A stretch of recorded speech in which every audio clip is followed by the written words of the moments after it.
Alright, so Husk Slayer, who gives a shit? Deadly and Nymphomania on guard. Okay, so you're gonna end up being the faster one on round 1 unless you also have that.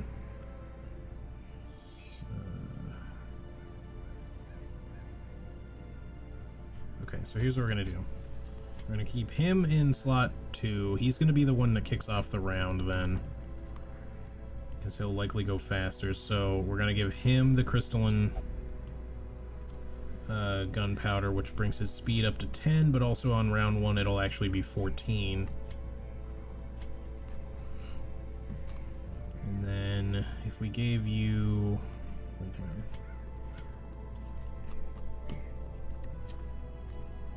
If we gave you this, you'd have extra crit and damage. This would give you also extra... The thing is, like, I kind of want to give the other damage thing to him. This would make his speed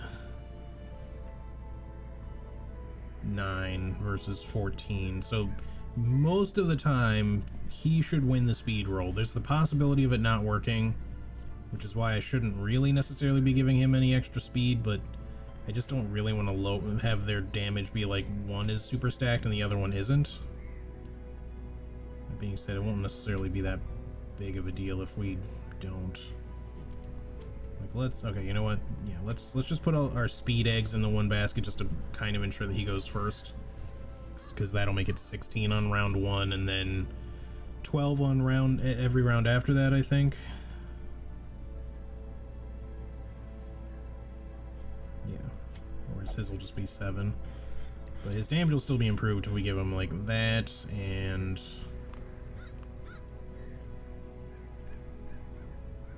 we can give him even more crits. This is going to improve his, or increase his stress by kind of a lot, but hopefully we'll be okay. I am a little concerned about stress.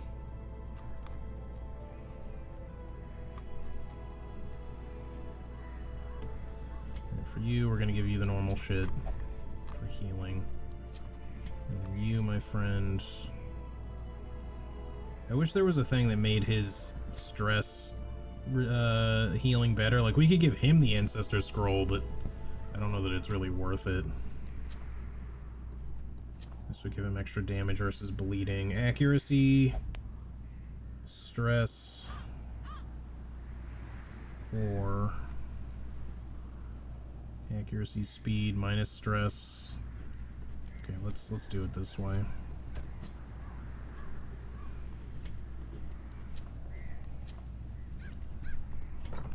I hope this is gonna work.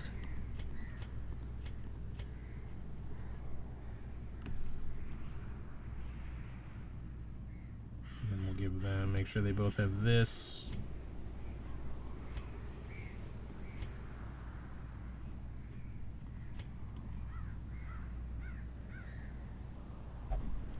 Address camping skills really quickly.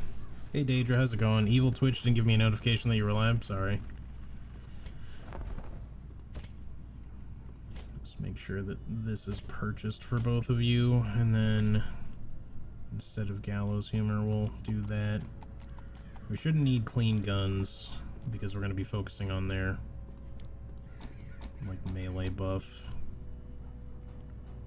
And for you, only one of you needs Banded Sense, assuming we even go with that, so.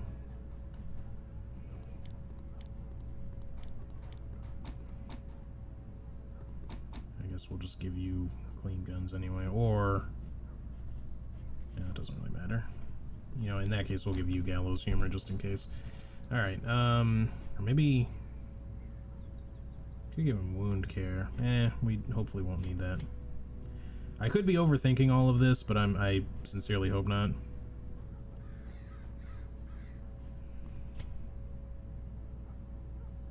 Doesn't really matter, right? Like, the thing is, we're not going to have enough... I don't even know if we're going to be able to prevent ambush. I'm not even sure you need to prevent ambush in there. But, like, we're going to want to buff both of their stuff, which is going to cost 8. And I think you only get, like, 8 to begin with. No, it's not 8. Is it 12? I think it's 12. So we'd have 4 more beyond that, which we could use. We're probably going to want to do, like, Prey. or we could do a single prevent ambush. Let me look this up just in case, because we can just answer that question.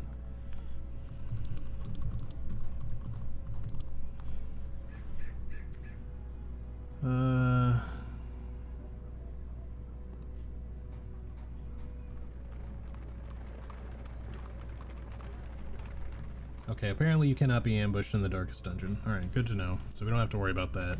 At least assuming I'm not being misinformed.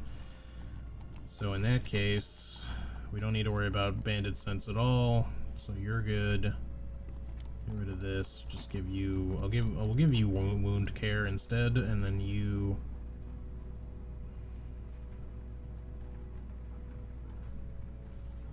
Should give him therapy dog.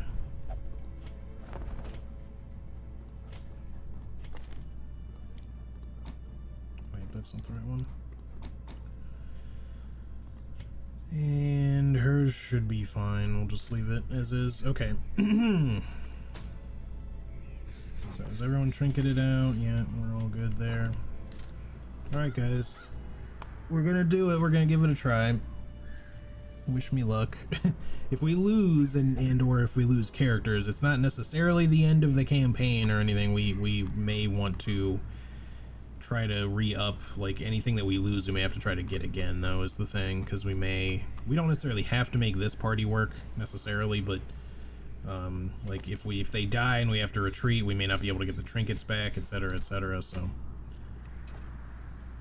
okay, if the darkest dungeon quest is abandoned, not all heroes are guaranteed to survive. Someone must... yeah, that's the thing I forgot about. Like if you retreat, somebody dies, so there's that too. Okay, bring all of that. I don't know that we need shovels.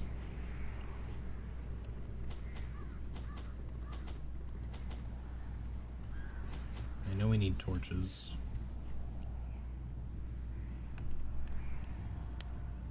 House is coming along, it's a lot of work, it's exhausting, but downstairs is almost done. And upstairs we need to wait on the floor I ordered, so I'll move before the floor arrives, I think.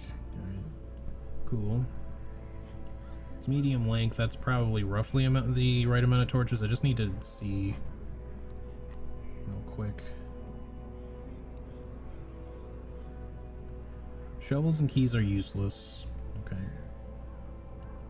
So get rid of that. Bring the laudanum.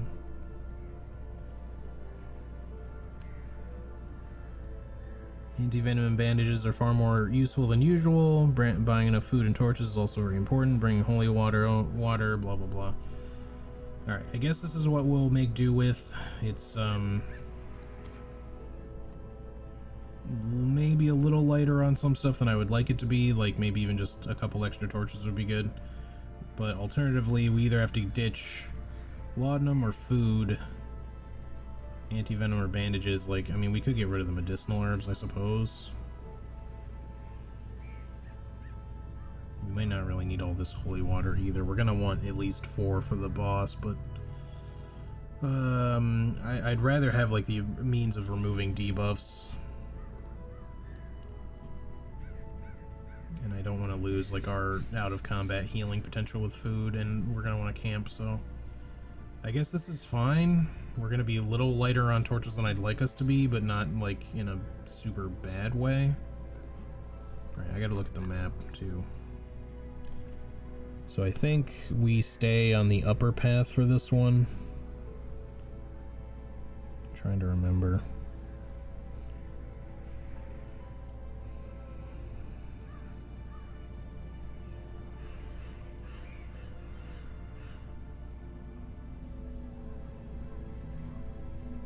Brawlers, priests.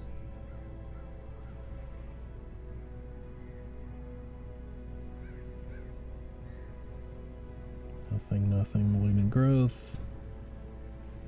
Yeah, okay. Alright, so this one is basically just stay to the upper path, I believe. Okay.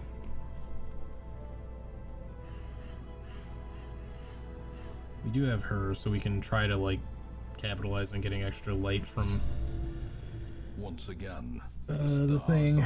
Oh boy, I'm nervous. I've done this before more than once, but every time, man, it's this thing where it's just like, idols and great gongs, you know. sound in Oh, the Ozzy Osbourne ad. Oh yeah, I think I do remember that actually. Shadows pulse to the unrelenting Man, I haven't thought about that one in forever. Hang on a second. Okay. Please me, do not die. Well, you're not in here at the moment, so, you know, that'll be later, but... Alright. Here we go, guys. The blood of the fallen. In fact, we don't even have any named characters in here right now. We have this, like, we have a Daedra, is our other Corgi Master, but that's not, this one. This is the unnamed, or the non-chat named one.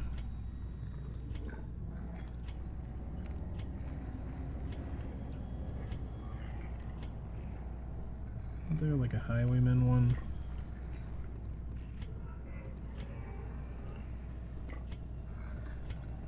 Stupid thing. There definitely is one. I'm just trying to figure out which one is the Highwayman one again. That's the Man-at-Arms. That's the Abomination. That's the Bounty Hunter. That's the Hellion. Maybe this is the Man-at-Arms? Just figured since we have multiple Man-at-Arms that we'd go with that. As the light gains purchase, spirits are lifted. Starting off with the first group. Is made clear. Raptors cultists, not really a big deal.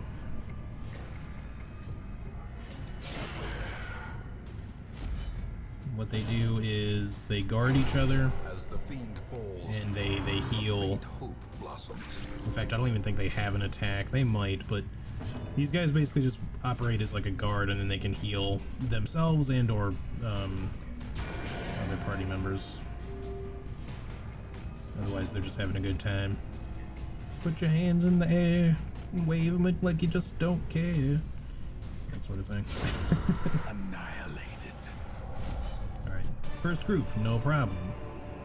It's gonna get much harder right after that. Success. Maybe not after the first one, but we'll see how bad this guy goes. We might not even really need to be focusing on getting riposte right away. Confidence Ooh, surges as the enemy crumbles. Well, that made that look really easy.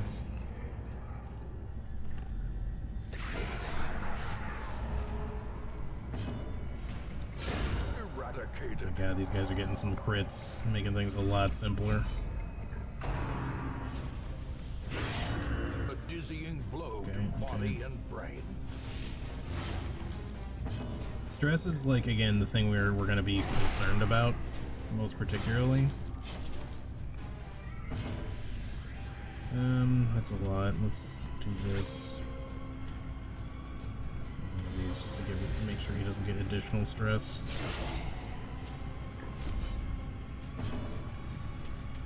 You'll be able to see very quickly exactly like how bad these guys can be, though. Like if we get them down quickly, that's great, but these guys can hit real fucking hard. Not the brawl. I mean, the brawlers, yes, but not specifically them. The priests are pretty bad. Okay, he's already dead.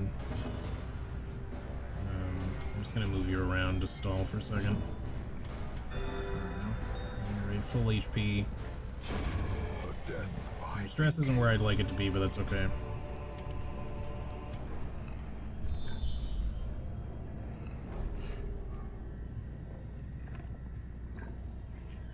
Awaiting new instructions. I have a big project this month with a ton of smaller sub-projects. Glad to have it. We needed the work. Yeah, nice. Actually, guys, give me 1 second. I forgot to go grab my coffee, so I'm gonna go get that. I was like reaching to take a sip of it, and it's like, oh wait, there's no cup there. Give me 1 second, guys. I'll be right back.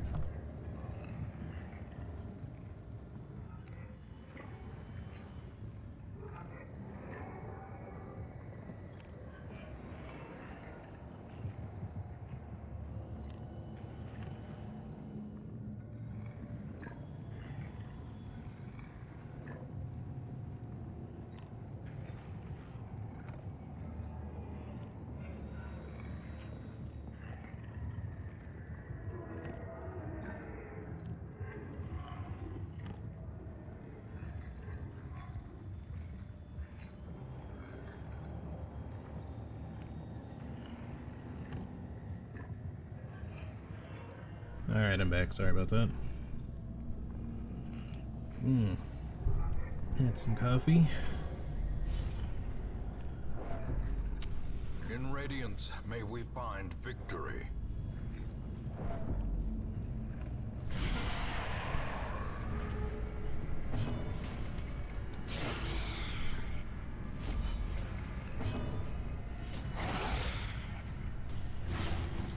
Of course, it's one shy, but she's dead now. Doesn't really help, though. I'll stop. Piece of shit.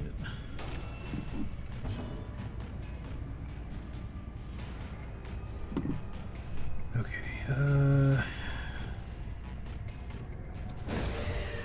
at least that doesn't... No, it does lower light level, what am I even saying? How did you go so slow this turn, dude? Oh, she has quick reflexes. Okay.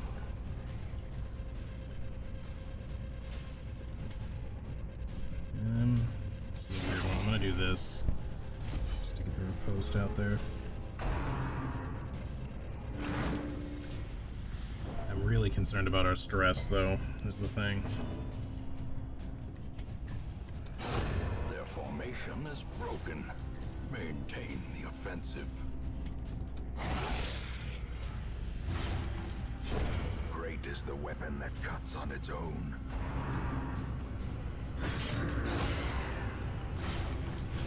Weaken.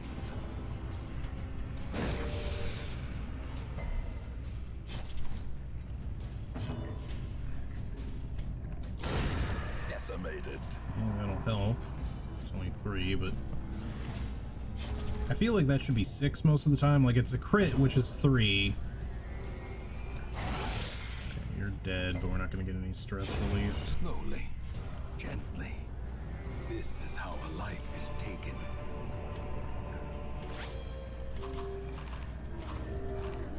We will get a chance to camp eventually. It's just going to be a concern until then. Oh, shit.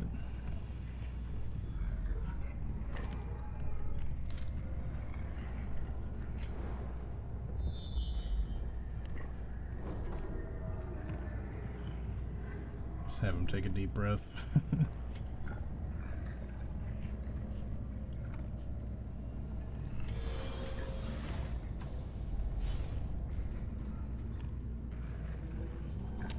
The light, the promise of safety.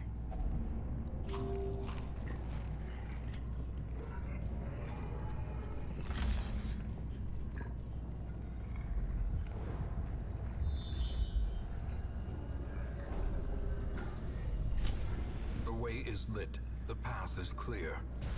We require Alright, only here's the where things strength might to get a little follow. rough. Okay, opening crit is good.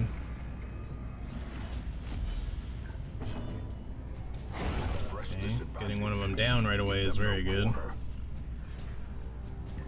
Still chance might work. Great.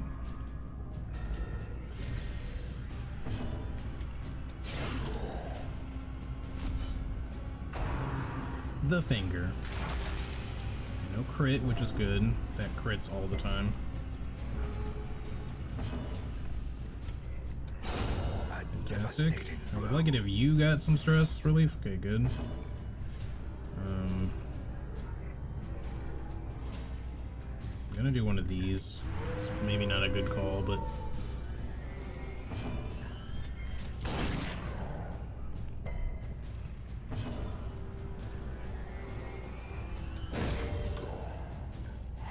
The match Great. is struck. A blazing star is born. Destroyed.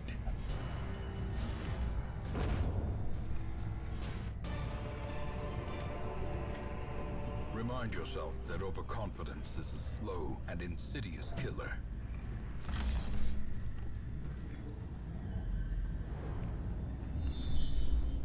I just love that they called him an ability the finger.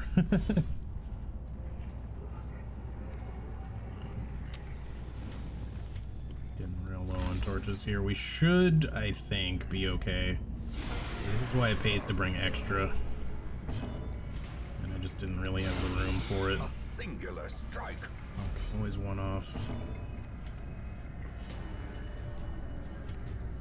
I don't like that we're leaving the corpse there, but oh well.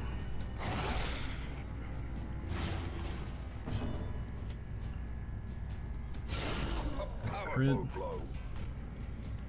This is a lot to leave on the table here, but I don't really have a much better means of doing things. That sucks. Injury. Palpable fear. I wish that it didn't. That sucks even worse.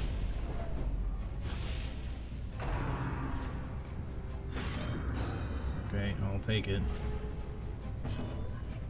I'm gonna have to do this. This is in very much the wrong place.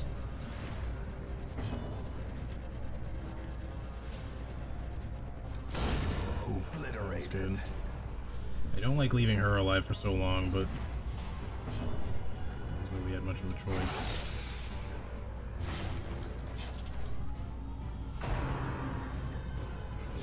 Stop critting that shit, that's so dumb.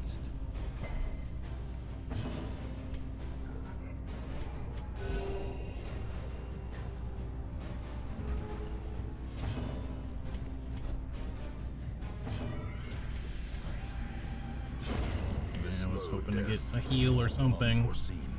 He's gonna get a fucking virtue check. There's like no way around it. We could camp like right away, but I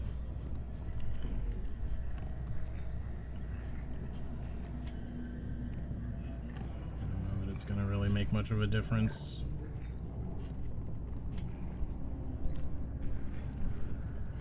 Check my map again here, see what we got left. That was the priest. We have no combats for a couple of rooms. Then we could camp. Yeah, okay. I think we'll end. Yeah, all right. Assuming that the map's correct anyway. I don't know when the last time they were updated was, but those look like the. I remember using a much jankier map my first time. Not my first time. My second time through. I didn't use a map at all my first time. But yeah, this and then this should both be empty. These hallways and these rooms. And then the hallway leading up to, there should be like one more battle there. So I'm not gonna use any torches. So there'll be a battle here, and then a battle in the hallway, and then the boss. So I'm just gonna go ahead and camp here and preserve this as long as we Circle can. in the dark. The battle may yet be won. Alright, so we have 12. So if we do 2 of these, that's 8. That's only gonna leave us with 4.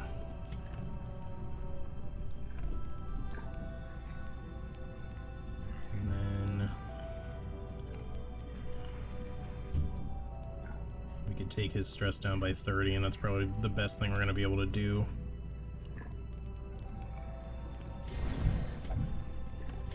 Unfortunately.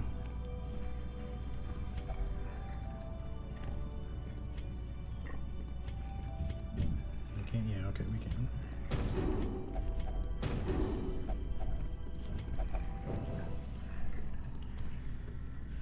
Alright.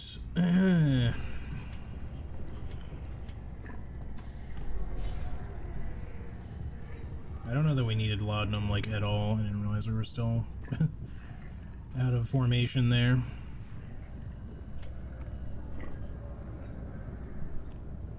Let's see, we have 9. It's not enough to do resistance things for each time, but I'm gonna do one of these at least.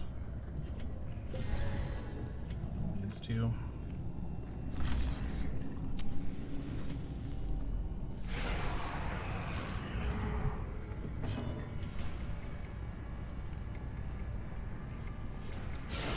Masterfully executed. So the malignant growth, I forget what all it can do, but I believe it blocks.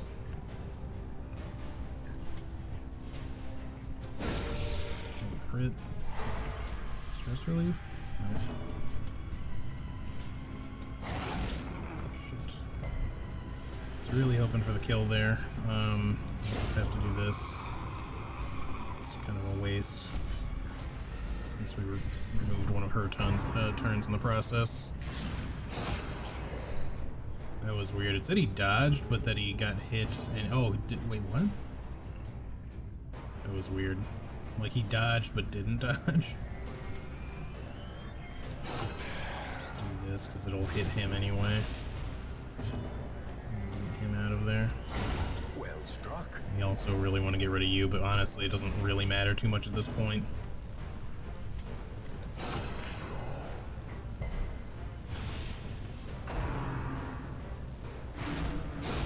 Great crit.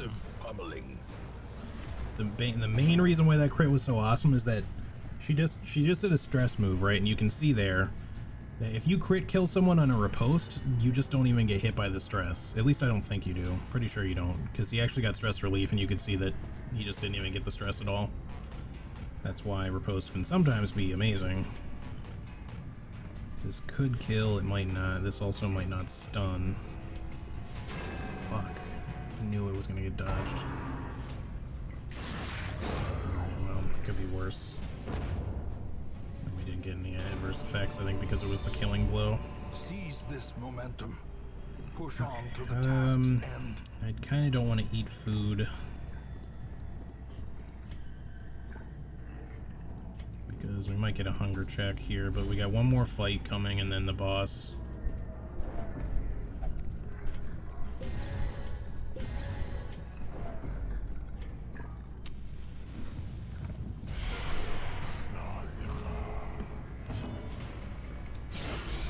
Generally speaking, I think you would really kind of want to take the priest out first, but I just don't like leaving the stress dealers alive, especially when somebody is already so high stressed.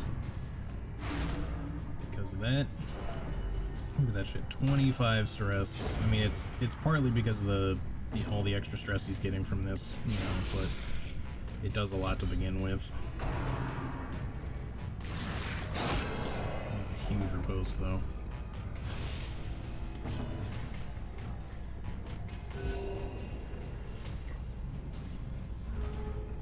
Oh, fuck you. She's dead.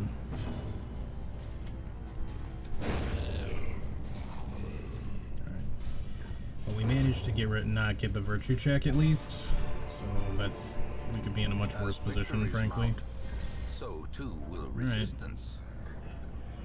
Here goes nothing.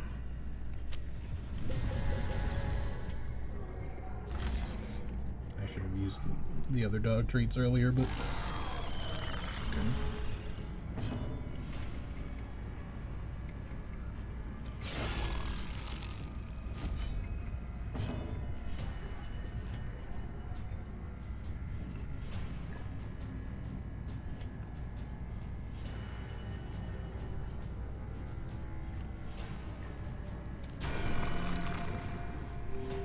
We kind of end up having to ignore him, which sucks. We gotta get the Shambler, the Shuffling Horror down. And we're probably gonna get our virtue check in this, like, possibly this round.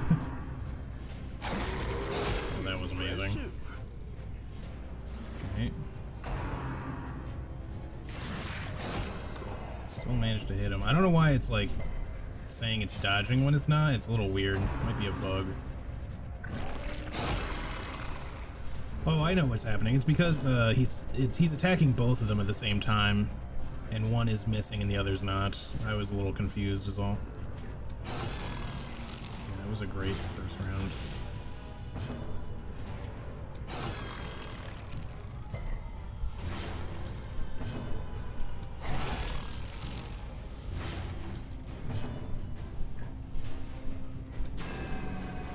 Okay, the dodge sucks, but that is what it is. Yeah, okay. That was actually a exceptionally good fight with him.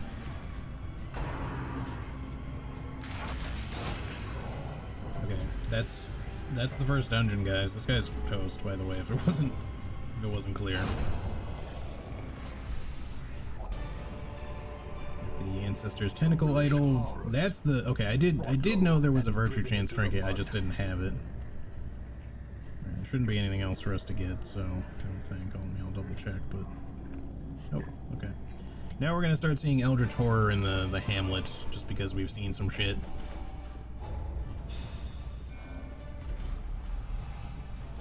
He got infirm again. Well, no wait, that was the other one that had it. I don't think it's gonna matter. You have merely glimpsed the edge of the abyss, but it is enough to trigger the cycle of revelation. Now, like me, you will begin to see things as they truly are. When does it start? I don't remember what triggers this.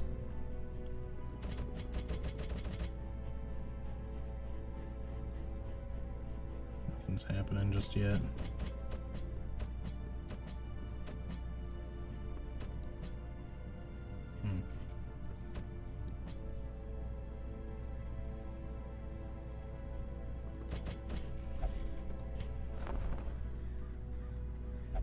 Like, if you just keep your eyes occasionally on the roster here, you'll see some portraits doing some Eldritch shenanigans.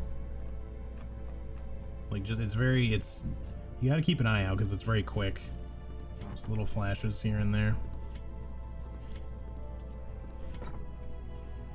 All right, so these guys made it out without like any real problems, but so here's the issue: if we try to go there again. It's like, I've seen enough of the Darkest Dungeon for a lifetime. Geometry of that place was all wrong. I've seen enough of the place. No! Yeah, so basically they're just gonna tell you, like, yeah, don't fucking send me back to that place, ever. If you're doing this on Radiant, you can send them back there, but they get a huge stress hit as soon as you take them in. Like I said, it's like 80 stress or some shit like that. Whereas on Darkest or any other, higher difficulty, they just simply won't even go back in the first place. They will flat out refuse. The store owner does some right. Oh yeah, he does. Yeah. Or maybe it's Radiant too, because he won't go. I thought you could on. Maybe it's just if you don't complete it that you're able to go back in, but then they get stressed. But yeah, they won't go back in. Which is what this little torch symbol indicates, by the way, that they've been there before. Alright, so we have some Talismans of the Flame, which we could use for the next one. So the first one went by not really too bad, honestly. Alright. So the second dungeon is gonna be the Templars, and I gotta figure out who the F we're even gonna bring. Could do. I'm trying to remember what you have to do for this one. You have to go down like multiple paths.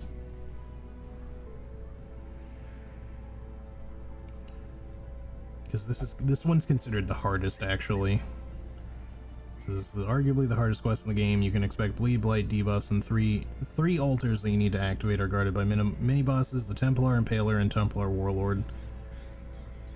So you gotta take your best units. They suggest Man-at-Arms, Occultist, Arbalist, Houndmaster, Abomination, Bounty Hunter, Jester, or Flagellant. I'll probably still bring a Vestal, just for the healing, but I don't know that it's necessarily the best call. Let's see, what is their... I know bleed is the best for against both of them, but then their stun chance is... Their stun resistance is still pretty high, 97.5% resist. So I don't know that the Abomination is going to be the best thing to bring. The Jester would probably be good for stress.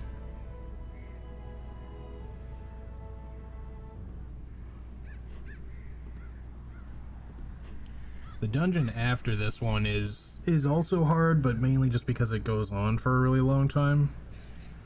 And it can also, like, you can get teleported in that dungeon, which can be an issue.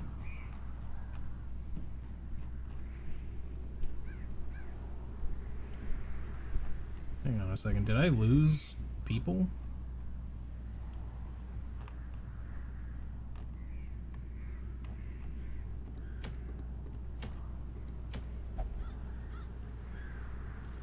There's 4 Darkest Dungeon things you have to go into, but only 3 of them are dungeons. The last one is really just the boss. And the long corridor leading up to it, because there's not really a dungeon so much as it's just like, you know, it's a dungeon, but only in, like, name. It's really just a boss fight. So yeah, there's 3 main dungeon missions, and then the last one is the final boss. But yeah, I'm just wondering why this is 27 of 31, because I'm pretty sure we don't have 27 people. We should still have 31.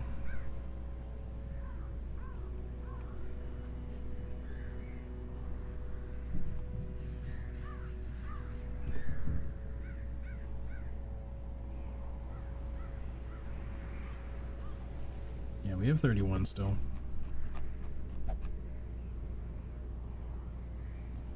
It's like, I guess it's like it's not counting these 4. The thing is, they'll go into any other dungeon. Still, they just won't go into the Darkest Dungeon. So it's just weird that it's like saying that we have 27 of 31. Maybe they'll let you pick up more, will they? I don't remember that being a thing. Maybe you can though. Apparently, I guess maybe it was just because that way you didn't have to like get rid of your same characters. So it actually, either by accident or by, like, whether it's intentional or not, they technically give you the means of getting extra characters. Well, in that case, give me an extra Jester, an extra Plague Doctor, both good ideas. At the end. We could take yet another Jester if we really want. Tortured and reclusive. This man is more dangerous than he seems. If we need some low-level characters we can, like, not only pass time with, but level up for extra resources, then we can. We technically have 36 people, or 35 people now. I don't know, it's interesting. I didn't know that it worked that way. Maybe I did and I just forgot. Okay, mission 2. So yeah, sorry. Man-at-Arms, Occultist, Arbalist, Houndmaster, Abomination, Bounty Hunter, Jester, Flagellant. So if I'm just trying to like organize this group here, if we went with like, bring Daedra. We could. Sorry for the dogs. We could bring a Flagellant. Wintermute would be the one, I guess. We also have a spare we could bring technically. In which case, if this one dies, we can just rename that one Wintermute, I guess. We could bring another Houndmaster for possible stress relief and whatnot.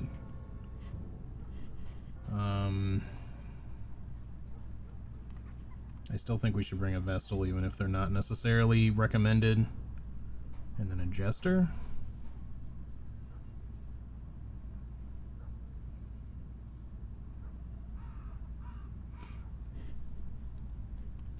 It won't really give us a lot of damage. We'll have a lot of bleed, but...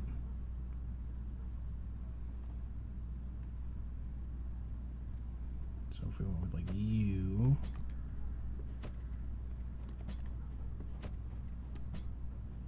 And then a Jester, I had said.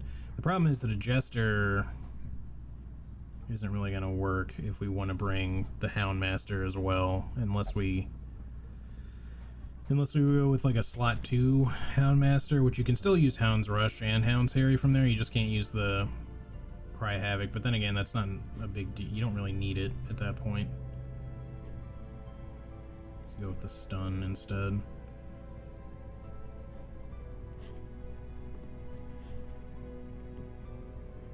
I guess we could try it, right? Like...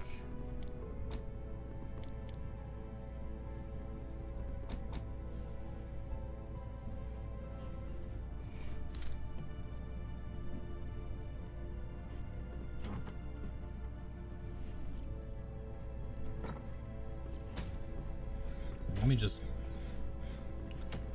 just look at what this group would look like here.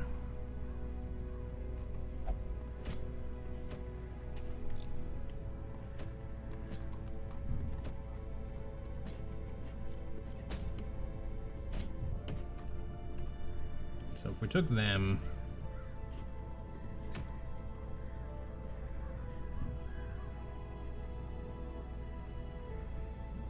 I'm not too sure about the Houndmaster in this one. Is the Houndmaster good for the next one, possibly? I mean, it is on the recommended list. It's not necessarily like the top recommended, but we could save him for there. But if we want bleed, or maybe we could bring a Hellion here. Like we could bring Charlie, I think. Sorry, I keep accidentally like removing that. You guys keep just seeing the desktop, but not that I care about that. But Bounty Hunter is on this list. That's interesting.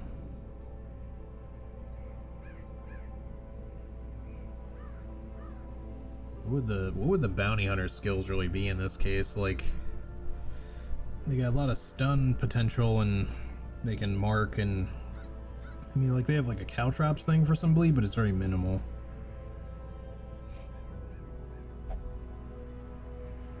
I feel like that's not that good, but like in this case, we're looking at like a little bit of damage. It's not a crazy amount. So we would want to reverse their positions.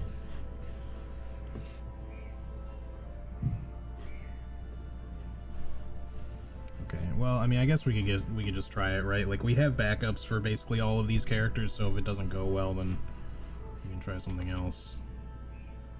That'd be fine. That's okay. We don't have to worry about Hound's Watch, I already said, so we need to senior camp abilities.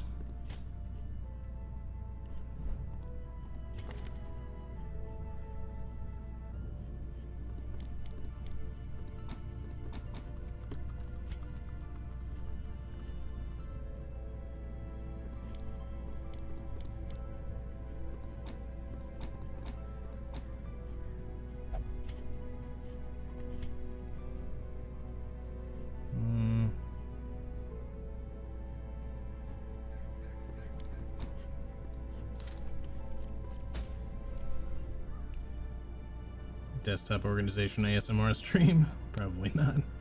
Maybe one day, we'll see. Alright, so if we went with this, we wouldn't have... like, we could go with the Revelation thing. Let me look at the Revelation ability itself one more time, just to see exactly where that targets, so I'm making sure that I put that on the right people. Target 1, 2, 3, and 4. Stress plus 40. God, that's a lot. 16 to 26 damage.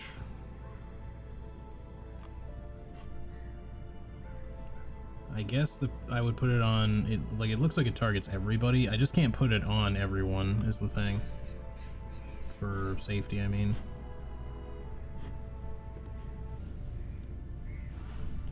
So, like, if I went with these.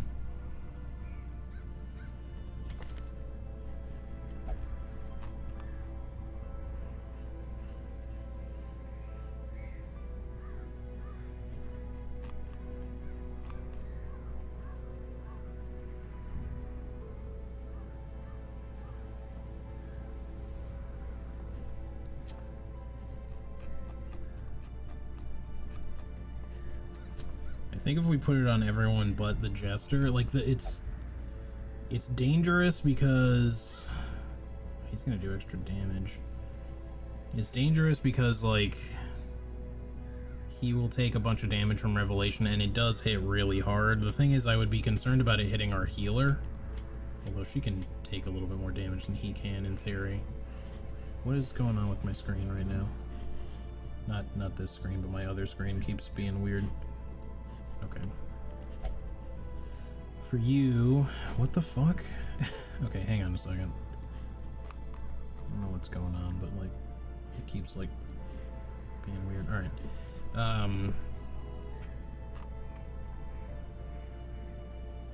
25% healing skills or 25% healing skills, but also stress. So if we gave her that, her healing's not going to be as good. But if we did like this, but again, I said she could take some damage is the thing. Like she could afford to, like a little bit at least. And it's only helping us against Revelation. It's not necessarily useful for all of it.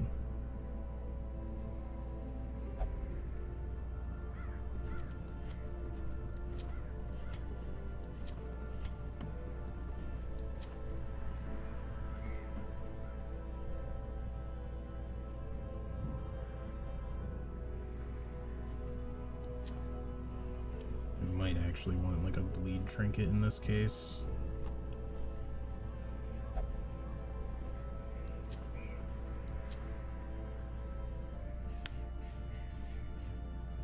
Bleed skill chance.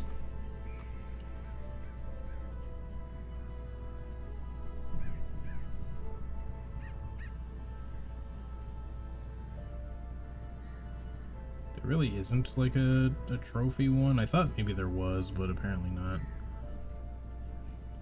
There's the blight skill chance one, but that's it. Okay, could go with that, I guess. Accuracy ranged. Stun resist, debuff resist.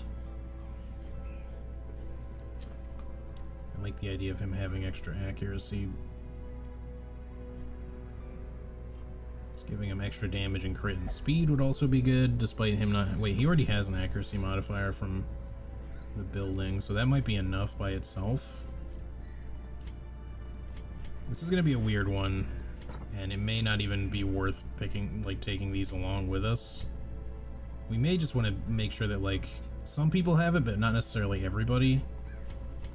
I don't know, I think we're gonna try it with this. Alright, let's give it a shot here. The other thing in this one is that inventory space is gonna be extremely limited, and this is another reason why we might not want to bring the Houndmaster. Alright, I'm gonna...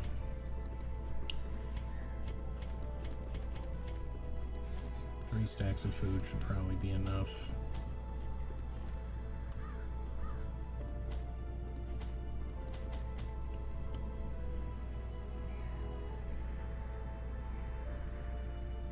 Yeah, this is gonna be a problem. Okay, get rid of those, get rid of these, I guess. We shouldn't need shovels. Let me double check though. Make sure that for this one we don't need.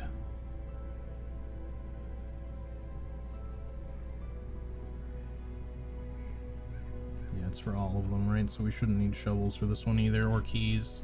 But we need anti-venom and bandages. Why did that only give me one? I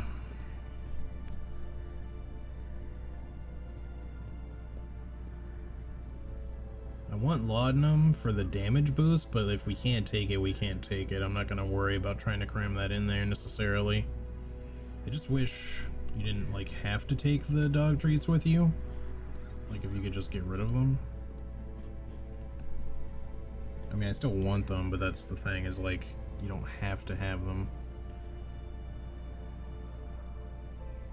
We're gonna be going kind of light on some of this stuff is the only issue. We might be better off bringing, like, a Hellion or something instead. I just don't know that the Hellion is also, like, either the great call in that situation either. Let me just look really quick and see what our other, like, good suggestions are. They do suggest, like, an Abomination as a possibility, like, for stun, I guess. And then you can transform them in the end to just do a lot to the Templars. Still a pain in the ass. I guess we could try it with that, right? And just we'll hold off on Daedra for later.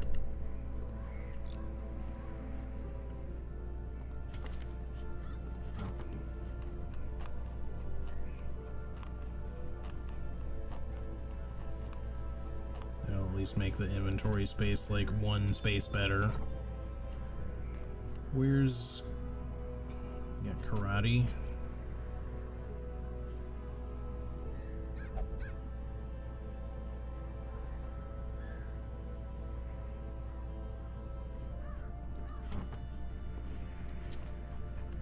Give you that, and then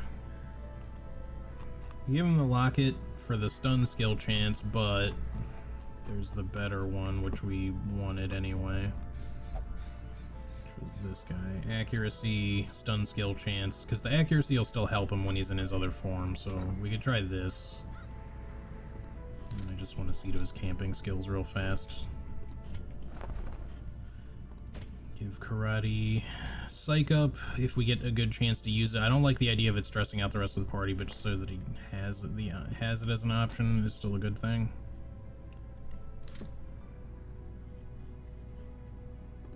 Same with that, actually. Okay. Let's move you up.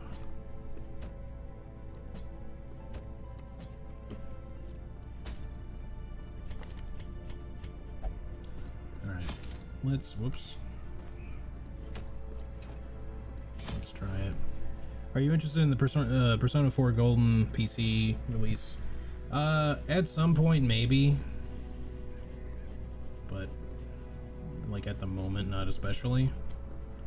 I do like JRPGs, but I haven't really been, like, especially interested in playing any right now.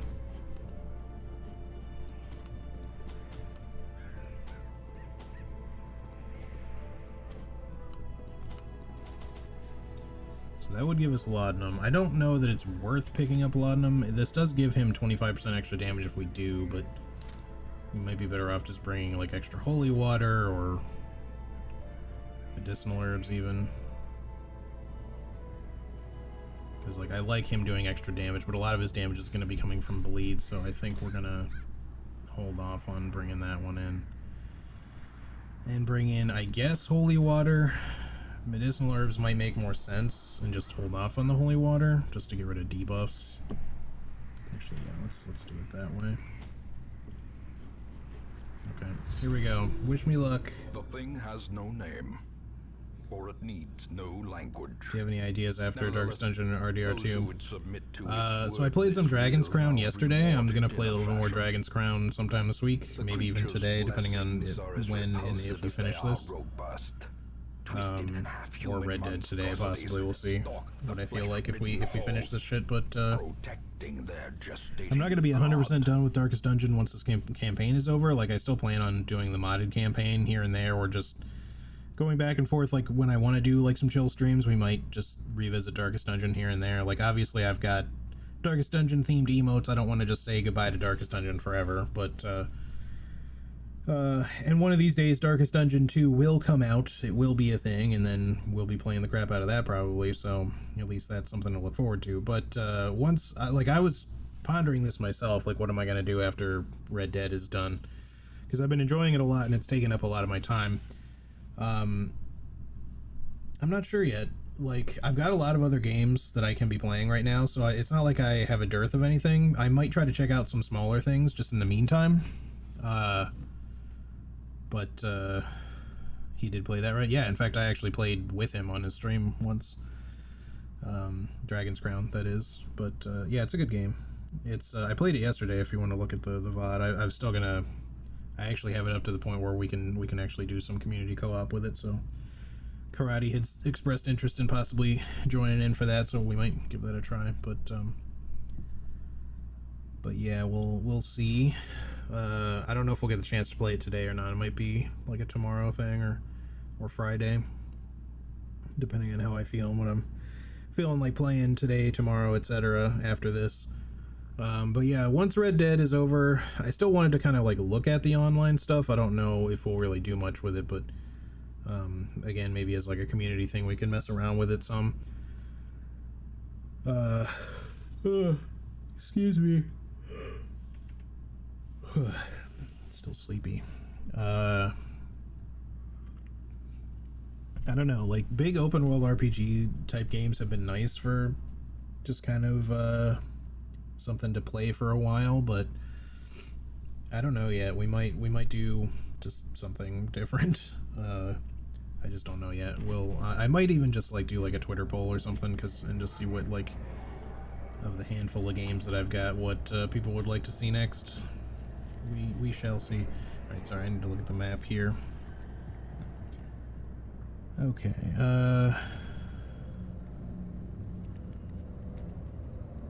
So I think... Yeah, I understand where they're at. So we gotta go, like, we have to go all three of these directions in the long run. Sort of. If we go back... Go left first, we can deal with the priest, two priests and a rapture. And there's a fight down there, and then down there is the first Templar Impaler. And way, way, way up at the top is the second one after a handful of fights. And then way on this path down here will be the final one we'll probably do, because that's an Impaler and a Warlord, like two Templar guys to get with each other, which is the hardest fight, I would say. So let's start by going this way and hope for the best. I don't know that this group is going to be the best group to bring, but we'll try to make it work. Pillars.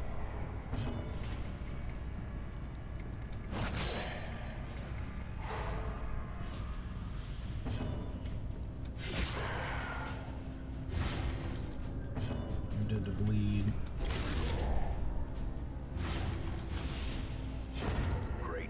Now we have healing and stress, like, ways to negate it in this dungeon, unlike what we did last time. But that doesn't mean that we're just set and we're all good, because stress can still get away from us really fast in this, as you can kind of plainly see. It's a great crit heal, actually. Man, he's almost dead to that by itself. This is why I like the broken key. The extra chance at getting a stun is going to be very useful. Well, he's dead now. I thought maybe the Jester would get to go first there. Such luck, unfortunately. Well, in that case, let's start dealing with your stress then. Also, his stress healing is not going to be as good since we gave him the talisman instead of the tambourine, but that's okay. It's still like 15 or so per, which is still really good.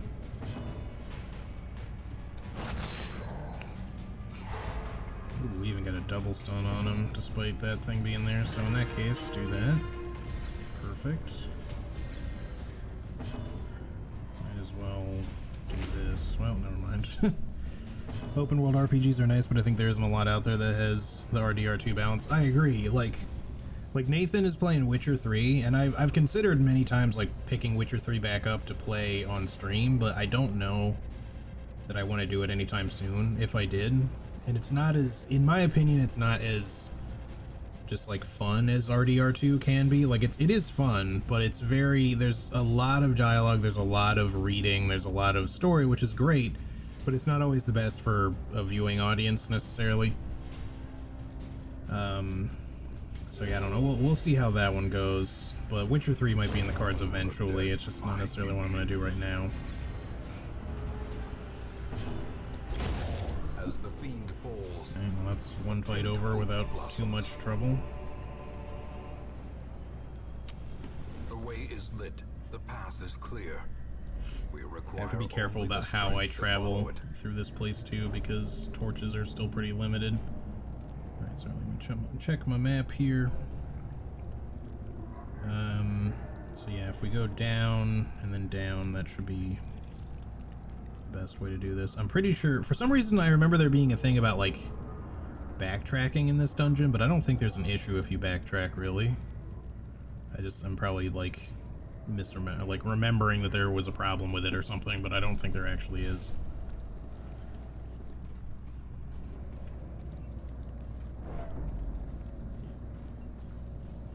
I love the minus 20% stress for the quest thing. That'll be handy.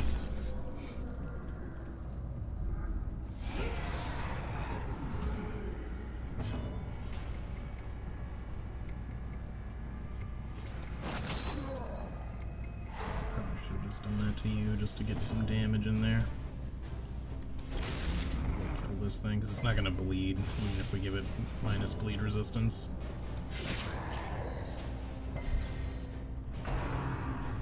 Unless we can manage to somehow take out the priests first, because they're the most dangerous here.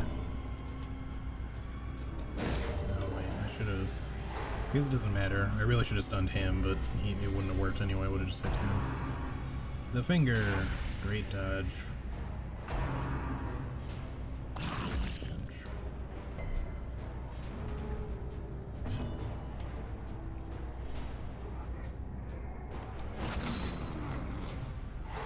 Okay, stun on that.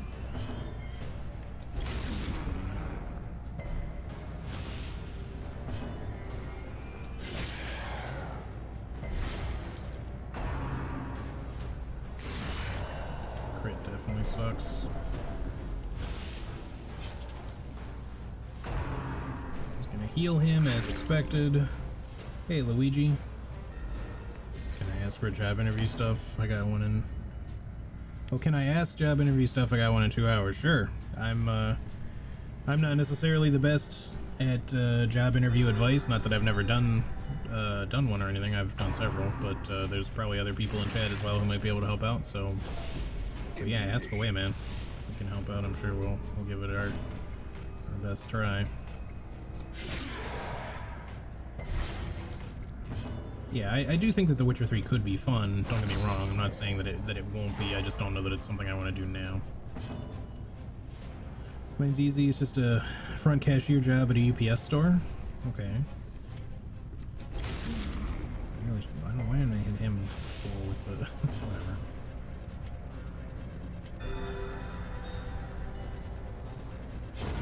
The slow death. Unforeseen. Unforgiving. I miss my riposte from those guys.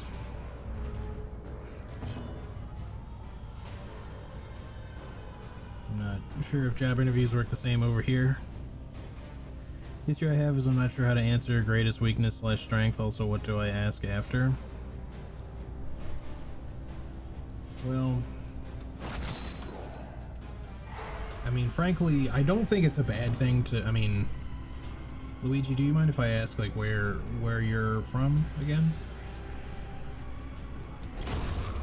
Like, I know that there's, like, some differences the way people do this kind of stuff. Bay Area? Okay.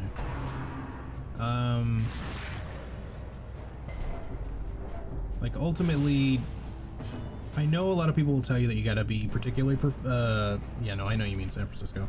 Sorry, my other screen is freaking out. And something about, like, the website that has the map on it. Nice crit heal.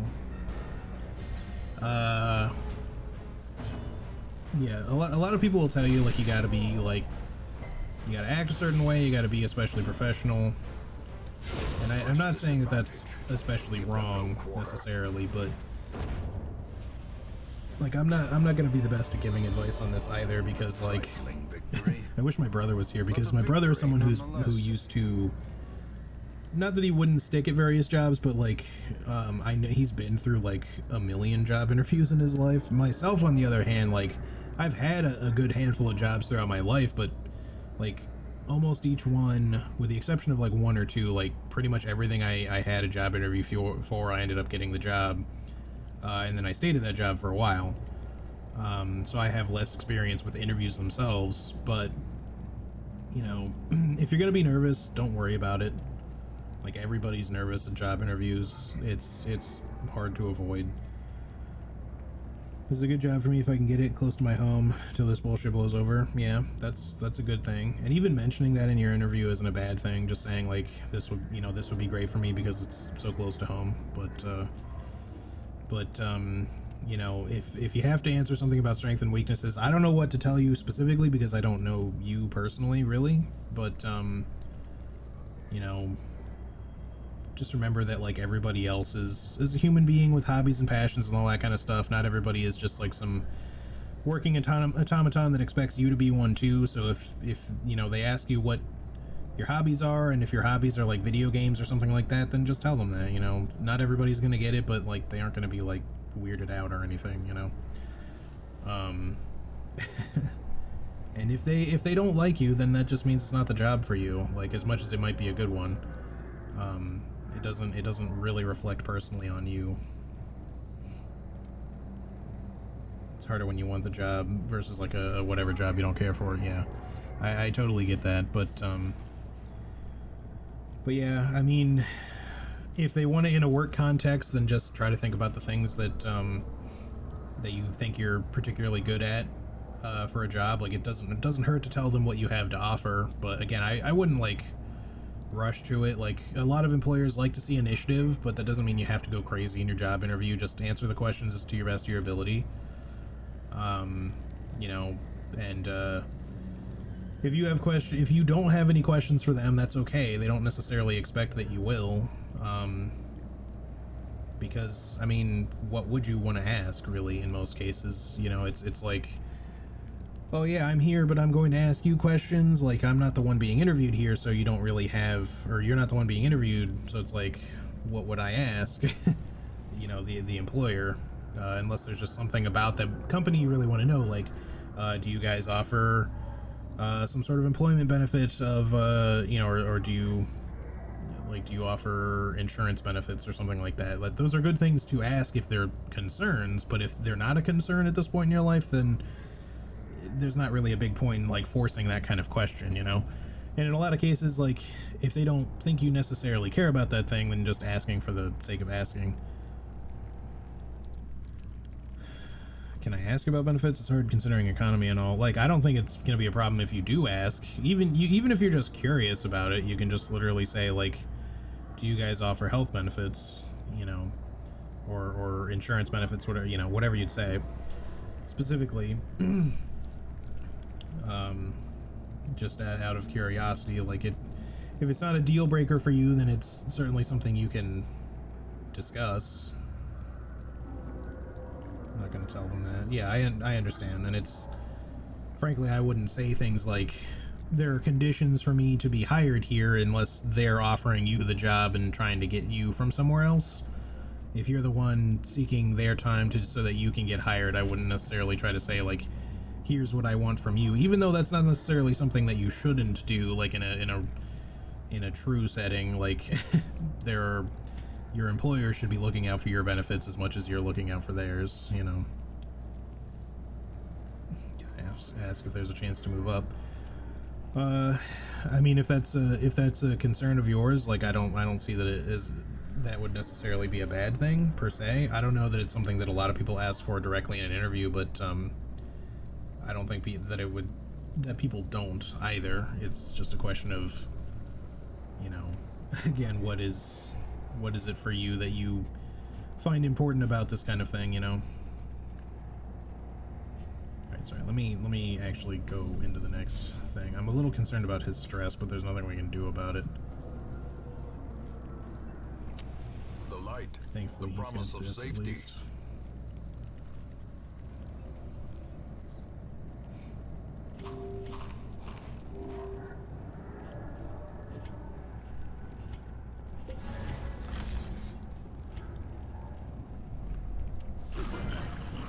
This, by the way, guys, is the Templar. Impaler. The Warlord looks the same way. They look like these super mutated cultists. These guys are bad too, the Polyps. For different reasons, but they're also just bad, is what I'm saying. Decisive public. Question I hate the most is salary. I've only been asked that directly once. Like, what would you want in a salary? Like that kind of question, or...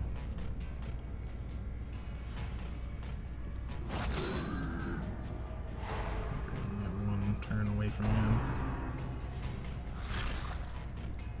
Blight's gonna be an issue here, isn't it? And I don't really have a lot to combat it, to be honest. Powerful blow.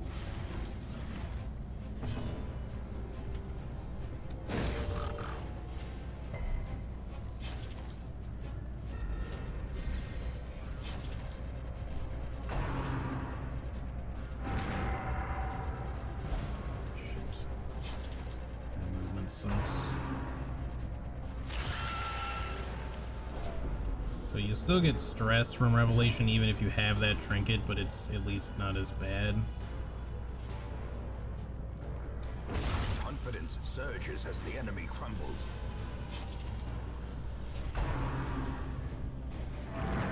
Don't you banish.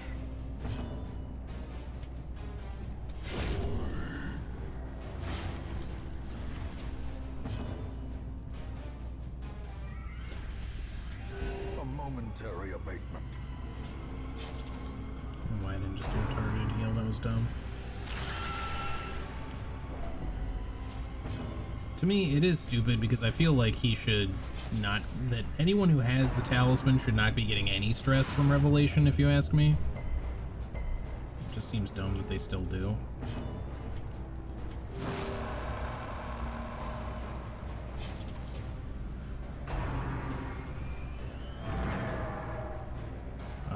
Can I ask... here's a weird one. Can I ask if... is there stuff I can do on the side just so I can learn more about the store? I expect no pay. Bit of a legal issue.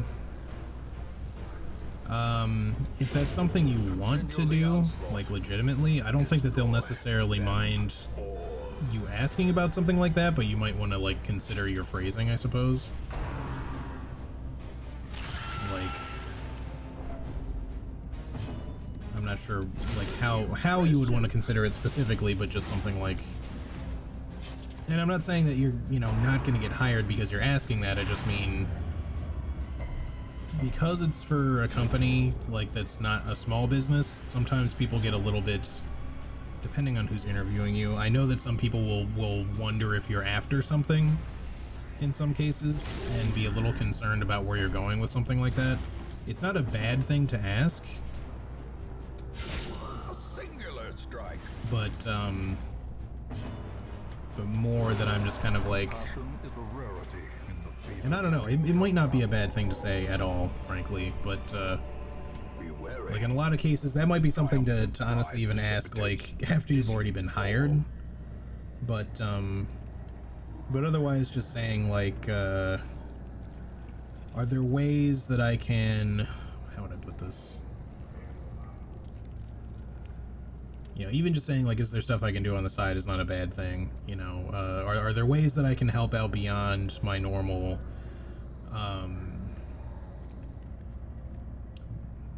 job purview, or stuff that's not normally in my I don't know, I'm trying to think of like a good way to phrase that. The way you phrased it isn't necessarily bad, like I can't even think of like a much better way, honestly.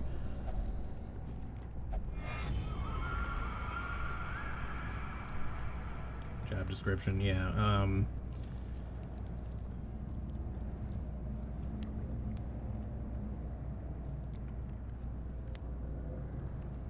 Yeah, I don't know. It's that's one that like personally I don't know if I would necessarily include as a question unless you're like really legitimately curious. If it's something that you really like actually legitimately want to do, then I don't think it's a bad thing to say, like just use your judgment really, but otherwise that one might be a question for like after you've been hired, and just to say like, are there other things that I can do, whether it's in my job description or not, just to help out, or ways that I can learn, you know, to improve, etc.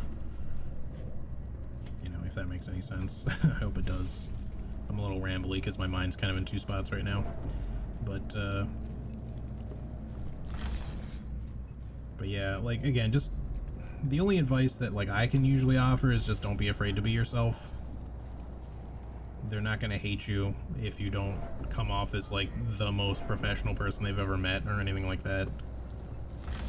And if they don't hire you, then they don't hire you. Like, I understand that it's a job you want, but if they don't, it just means it wasn't the job that was meant for you, and you know, you'll find another one eventually that you do like.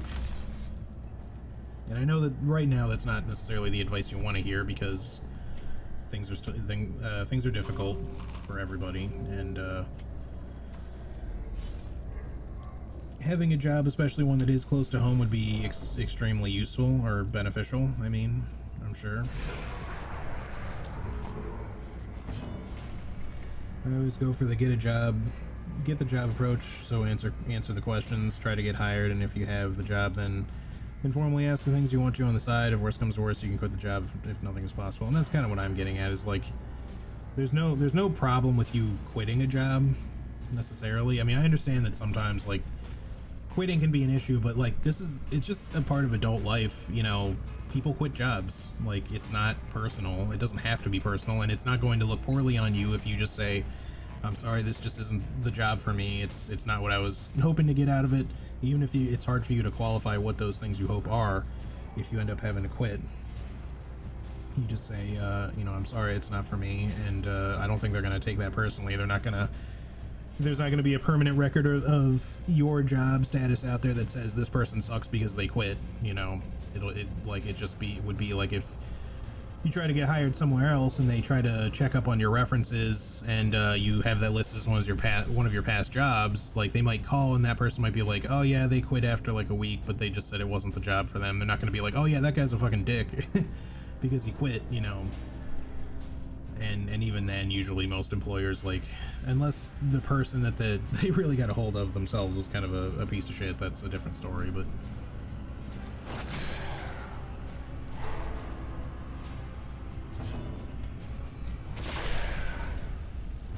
yeah, I'm no job interview specifically expert. I don't know what to tell you, like, in like a sense of specifics for what you should do, what you should say. Like, I've done fairly well in job interviews for myself in the past, but I feel like I've largely done that. In some cases, the job was not hard to get. I've even worked at jobs where someone I knew, like a friend or a family member, has worked there before, so I already kind of had an in, which made the job even easier to get. But I've also gotten jobs completely of my own merit, and I wouldn't even say that those other jobs I just was referring to were ones that weren't on my merit, but I just mean, you know, that when you have an in, it certainly usually makes things easier. But that being said,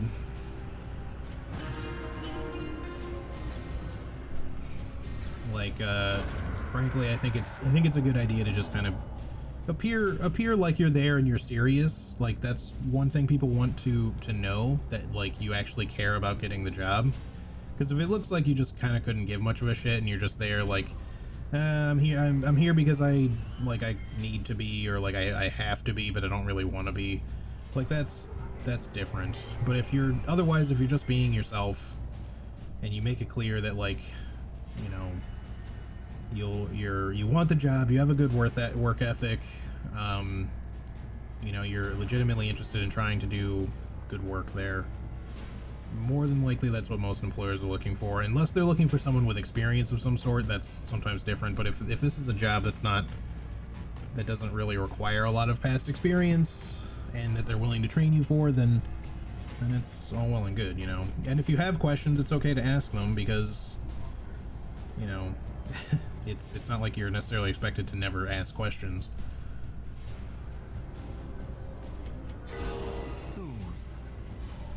Sedated.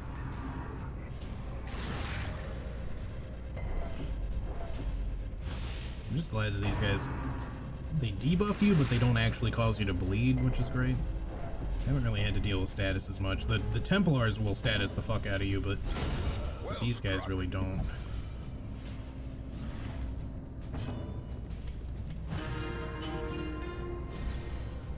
The blood quickens. Cool. Yeah, I got decent references. My only is lack of Photoshop experience. I assume it's to make brochures and such for companies that come in. If that's part of the job description, like when you were going to fill out an application or whatever, was it like a requirement, or was it a bonus, like that they would be more interested in hiring you if you had Photoshop experience? The ground quakes. Because in that sort of case, you could always tell them, like, well, I have limited experience with Photoshop, but I'm always willing to learn, you know. It says preferable. Yeah, just Remind yourself that just tell them that, like, you know, you have some experience, not a ton, but that, you know, you're willing to do what it takes to learn more. And even, like, you can say that you would be willing to do that on your own time, if necessary. You know, if that's the sort of thing that you're willing to do, that is, you know, because the thing is, like, they should be willing to train you for things, but, you know, and then, yeah, there's the legal issue, of course, of not, you know, like, they need to be able to pay you for your work, but otherwise, like, you know, they might consider it a plus if you're, you know, because it's the same as kind of like having experience. It's prior knowledge or knowledge that you can gain that they don't necessarily have to pay you for to train you, you know what I mean? helps me improve my hobby. So yeah, you can tell them that you have some experience with it. You can always be a little vague. You don't have to be like very specific and say like, ah, well, it could be better or whatever. Just, you know, don't say like specifically negative things. Just be like, I have some experience with Photoshop, and if more is required, then I'm happy to learn, you know, via training or just on my own time, you know. All right, sorry. Let me look at the map here again. Okay, we want to go left.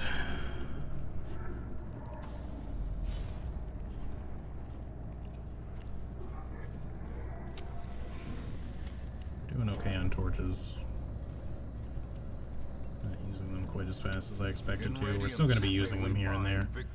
Sometimes like combats kind of help because they help you break them up.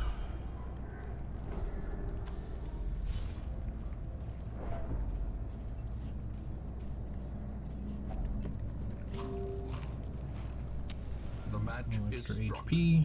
A blazing star is born. Probably going to camp after this fight.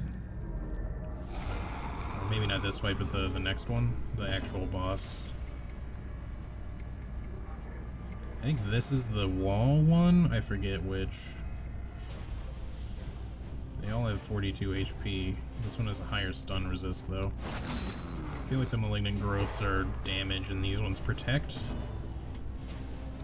None of them are gonna bleed, though. Executed. That's okay.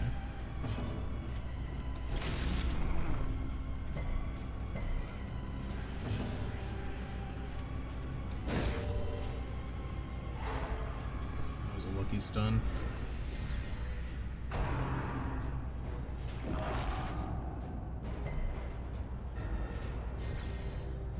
I did photography, but I used Capture One rival photo editor, so meaning an opportunity to do the side job, but thanks.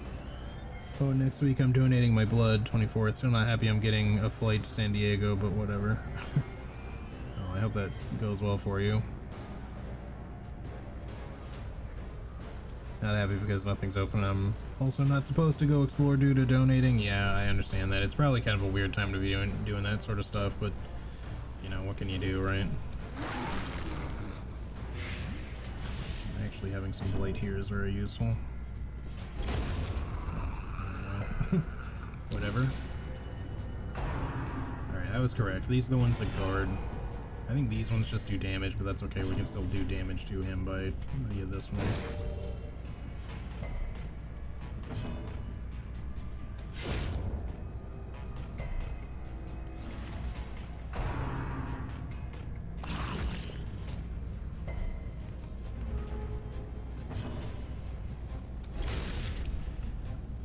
It's the thing I talked about a while back for the cancer patient. I was happy it was just blood, not marrow. Yeah, I mean, I remember, and I'm glad that that's the case.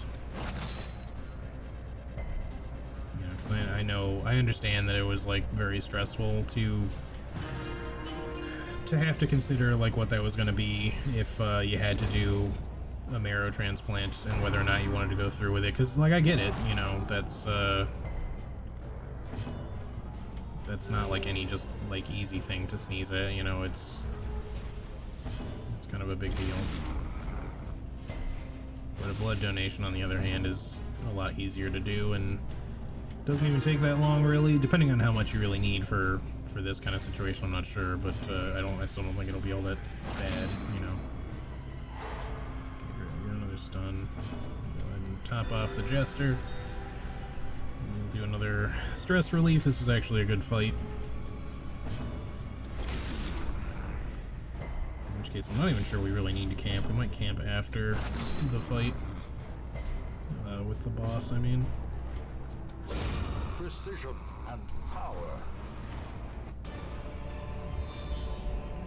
Success. I should be paying more attention to see how much like buffing he's getting from his stuff for finale, because I still don't know if we're gonna do the Jester finale build or not. I would like to give it a try, but like if it doesn't look super feasible, then we'll see.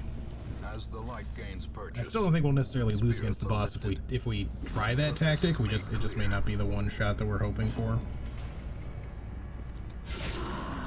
Crit.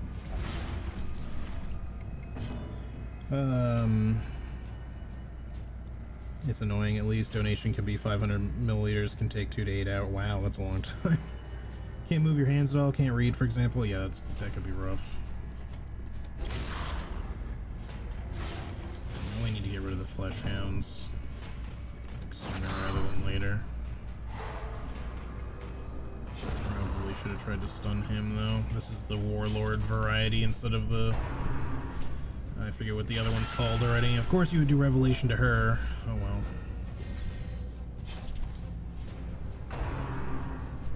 Fuck you. That crit sucks.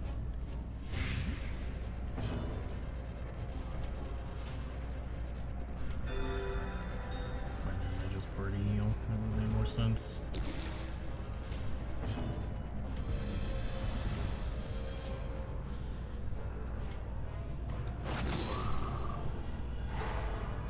Stunned away one of his turns.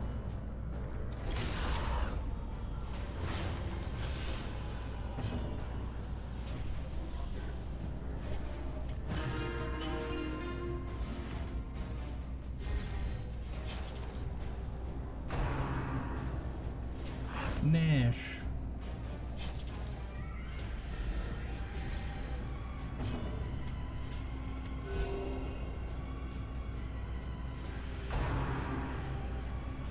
Do revelation to people that I don't care that you do it to. That guy's dead. So I'm getting this dude down now. I'm still gonna stress clear you one more time first. Alright. Get another stun? Nope. Not so lucky this time.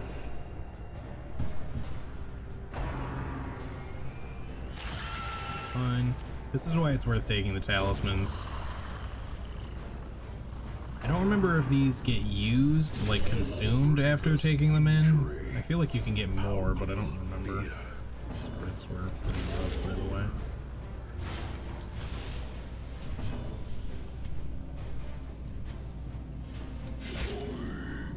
I'm gonna just try to camp after this, possibly, so I'm not gonna worry as much about.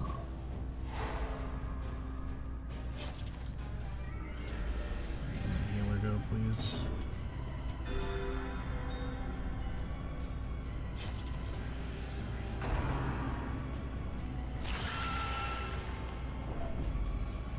Pretty excited if I do get the job, I get to work out again indirectly. It's about 2 miles, 4K-ish kilometers away. Nice.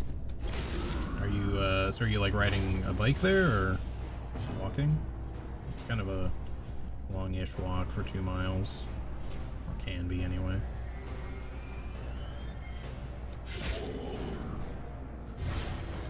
He's already dead. Good, we got another chance to do that. Fantastic. 2 down. Perhaps the turning point. The last one's going to be the really rough one, though, because it's a... What's the other one called? It's Templar Warlord and Impaler. It's an Impaler and a Warlord together, which is why it's rough.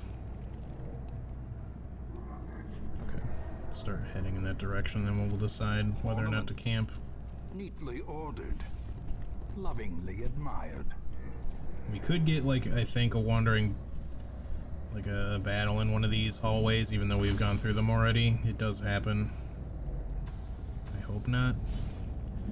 Like, that's sometimes the reason why you don't want to backtrack, is because then you know what battles you're going to get if you're looking at the map, because the map tells you specifically what battles you're going to get. Because these battles are set, they're not randomized. I mean, really, the battles in other dungeons aren't randomized either, with the exception of, like, the possibility of getting, like, the thing from the stars or the collector or whatever. They're just map seeds, really, that have, like, battles placed where they're placed already. But there's a chance that when you retread hallways that you can get a random fight. So that's the random element that I was getting at. I think we'll do our first camp because we have to. Oh wait, I should have done it back here because you can't do it in the entrance room. Let me check. There is a fight between here and the next one, so we'll just do it there, I guess. And then we can camp again after the second room if we want, just to double up.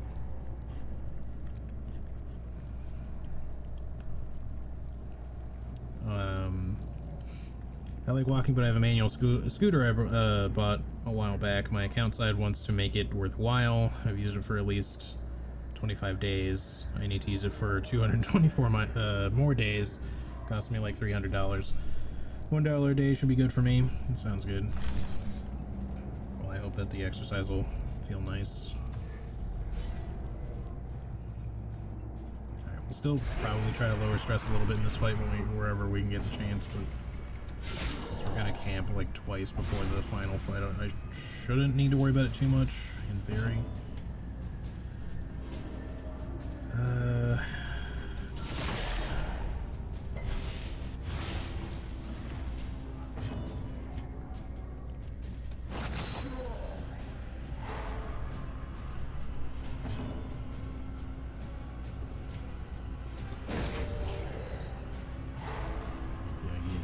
Of these guys taking their turns off, even though I'd rather like he didn't guard or heal anybody, but at the very least you know, some bleed and everything in there already, and he can still hit him with bleed anyway, assuming he doesn't get stunned here, which he did not, so we're good.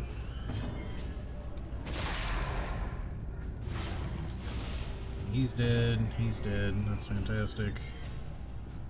Here this time. Perfect. Let's do this. Still did 20 there, that was quite good. Soothed. Sedated. Let's do the finger probably. Death Lash, never mind. And it was dodged anyway, so that was good. Yeah, I need to lose 20 pounds, but realistically I just want to lose 10. 20 pounds equals my BMI. I gotcha. Yeah, the quarantine has definitely not helped me with working out and weight in general. Like, not that I was in like a terrible spot necessarily to begin with, but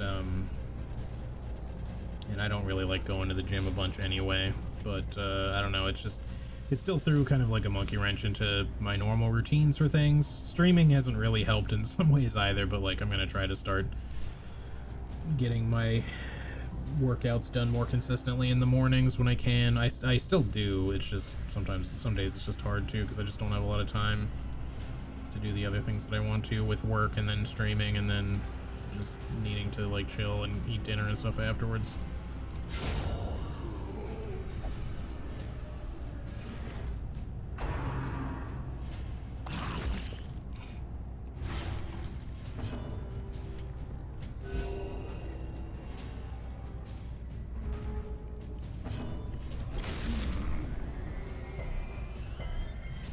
Good news, it's not as deadly, but people are whatever now with the restrictions. Yeah, for sure.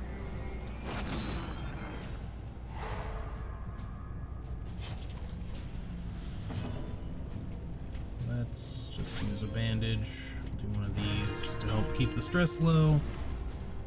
And the food from camp should pretty much do the rest there.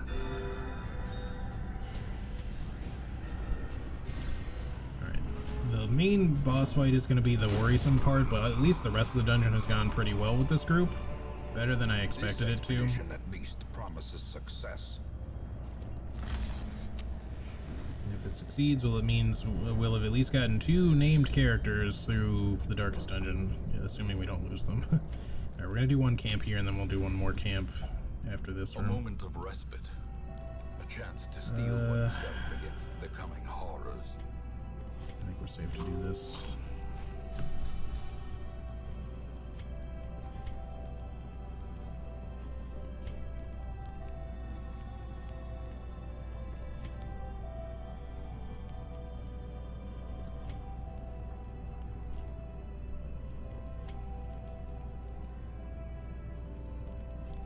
Let me do this. And give everybody some stress, but let me reverse it again with this. And then you could do this to de-stress more.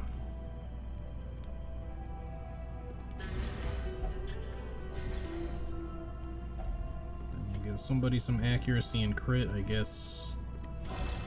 Intermute. Who has the most stress? Okay, let's do one of those, and then we're good. So extra damage, protection, and stress. Protection, stress, accuracy, crit, and then these ones are just protection, stress. Okay, still helpful. Let's go. The only good news is that it's not as deadly, but people are whatever now with the restrictions. There are spikes here and there, yeah, for sure. Hopefully people will continue to be like at least a little bit careful, but I guess we'll see. I think a lot of people are being a little bit too lax in some regards, and hopefully, you know, more than likely that's going to mean there's going to unfortunately be like an uptick in more cases as the next, like, the immediate future rolls out here, but hopefully it won't be too bad, and hopefully people will catch on quickly enough to be like, oh shit, let's not be stupid. We'll see. Maul the flesh through that crit sucks, but it's okay. It's alright. Can make it work still. Go ahead and bandage that one. Nobody's stress is really that bad, but the thing is both of these guys are dead to bleed already, so we don't really need to bother. Let's do this. Keep the stress zeroed out. Gonna watch Mission Impossible 3. I'll be back after, I think. Alright, have fun with your Mission Impossibles, Dodo. Your Tom Cruise. See you in a bit, man.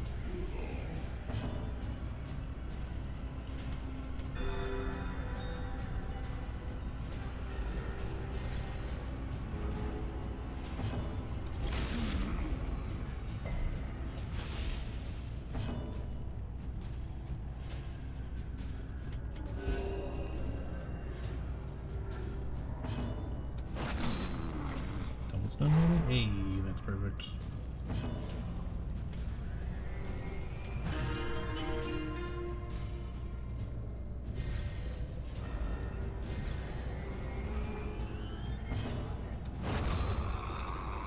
yeah, this dungeon didn't go too badly, but like I said, the hard part really is the boss fight. Brought low and driven into the mud.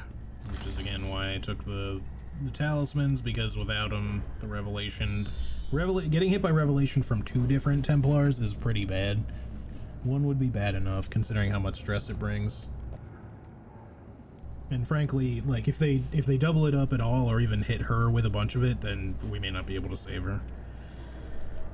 Okay, let me just double check the map one more time, make sure there's no other battles ahead, other than the main one. Doesn't appear to be, so I guess we're good to go. So we'll camp now. Gathered close in tenuous Get some firelight, extra. an uneasy I guess companionship. we don't get the buffs. I thought you did, but alright. So once again, do this. This.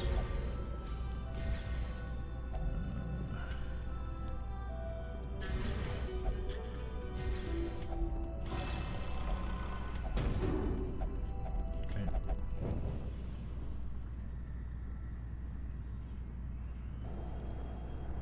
Yeah, it just doesn't.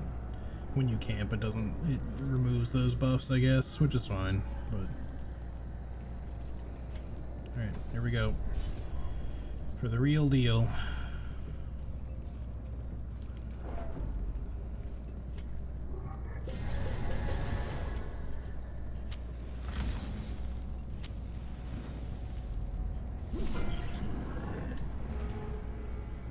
think we're gonna get rid of the Impaler first, just because Body Slam is gonna be worse than Stinger Shot. He might also have a stun, I'm not sure. Doesn't really matter. They're both bad. They thankfully don't have like a crazy amount of HP. I really would love to get the bleed there. Can we get a double stun? They're still gonna get 3 turns. Every time we can minimize that to 2 turns is much better. Alright, that's one revelation. Fuck, was really hoping you wouldn't hit her with it. Okay, maybe just don't target her with it. Okay, good.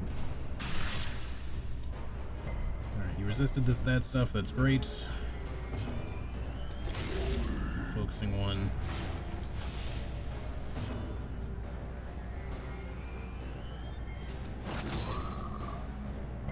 No, that's not good. Really needed that stun to hit. Okay, Revelation is fine. As long as it's not on her. Okay.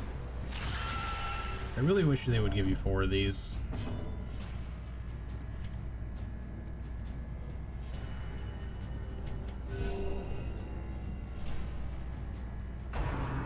Torment. It's just damage, I guess. They both have it, which is okay. Good, it was dodged. All right, we're close to getting the first one down. He's almost there. All right, okay, good. He's done. We got rid of his corpse, so that's useful. Okay, can we get a stun? Well, not before you go, at least. Revelation on him is fine. We should be fine now that the other one is dead.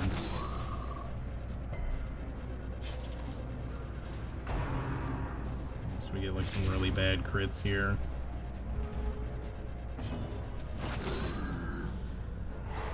Finally, we got another stun.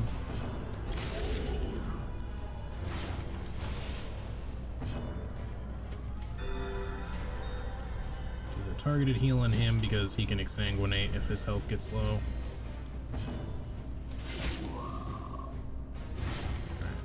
We're pretty much beyond where this can be particularly bad. We got this in the bag. Alright, this group worked out surprisingly well. He's dead. Not really doing anything other than just lowering stress for people in case it would somehow be usable in the future. Sweet. Alright, that's really the like dangerous dungeon. Technically, I still think that the third one is pretty bad, just because it's long.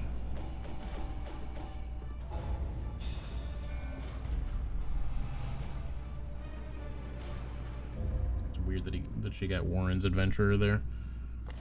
The maniacal cultists are quelled Shrieker's for a time, Prize, but there can be no celebration. which is something we're just Your going to straight up. progress is measured only in progressive realization and dawning horror. Okay. You are in the shadow. For a second of the there, end. I thought that was like a skull, and I thought it was saying, like, I had to check because I just thought literally for a second there that somebody died. And I was like, excuse you? What do you mean somebody died? Alright, well, we'll definitely take an extra level 4 Jester. You will be laughing still at the end. Sure, I guess we could take you. A sister of battle, pious An extra and Hellion. unrelenting. I don't really know that we want an extra shield breaker. Just leave that. Some extra newbies just in case. Even though like it keeps actually like making your list longer somehow. I'm not sure why it works this way, but if it was, oh, there you go. Oops, I clicked on it, or didn't click on it, but I hovered over it. Did you see the? I don't know if you got to see the Eldritch. There's another one there on right next to where my mouse is. I don't want to hover my mouse over it or it'll disappear. But some of the portraits start to get all eldritchy.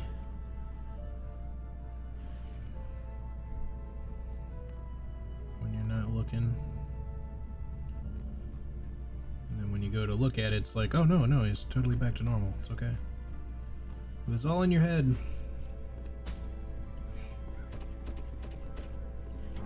So what the heck are we gonna do for the next one? That group worked really well. Okay, good. Yeah, we still have these. Not that I don't think we need them. I think there are some Templars in the next dungeon, but I don't know if we want to plan around fighting them or not. Let me look at the strategy, and then I'm probably gonna take like a quick break because I need to use the restroom. All right. God, it's fucking long. There's so many rooms. And it's not like the courtyard where you just have like this epic that you can return to. It's just a really long dungeon. What you have to do is make it to the Locust Beacon, which is 1, 2, 3, 4, 5, only 6 rooms away, but it's the matter of getting there that's the problem. Because, let's see, 1...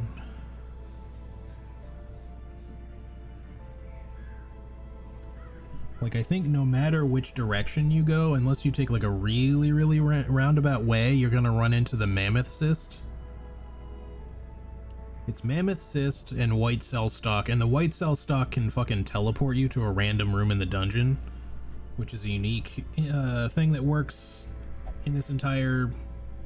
There's like nothing else in the game that does shit like that to you.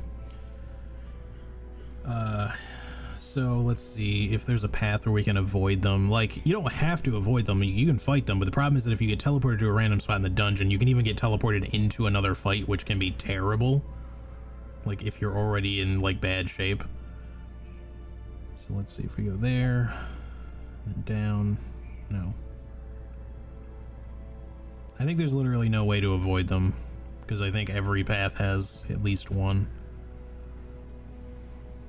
So if we just go down, we fight one, and then go right, and then down, and there's a Templar and a Gladiator, a Templar Gladiator, which is different. I don't remember what that one does exactly. Like, if it has Revelation, we just have to deal with it, but...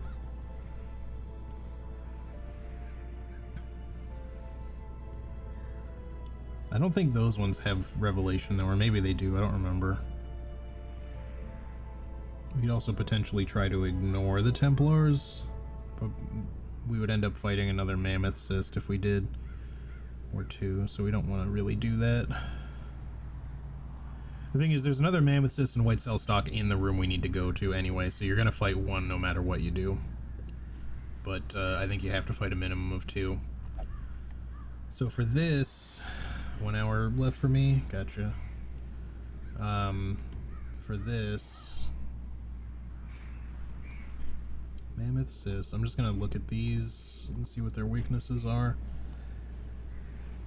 Still better to use Bleed, except for on the White Cell Stalk. Those ones are actually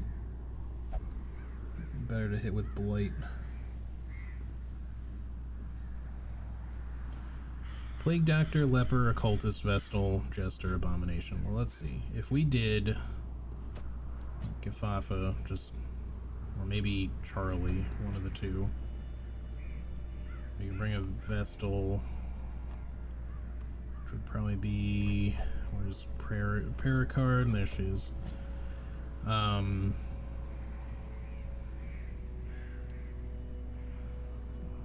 Do we have... We don't have a second leveled Abomination, do we? Because I would almost prefer to bring that. I wish we had another one. Oh well. We could do the Houndmaster for this one, though. Which would probably be okay. We don't really have much Blight, is the only thing. But that's okay.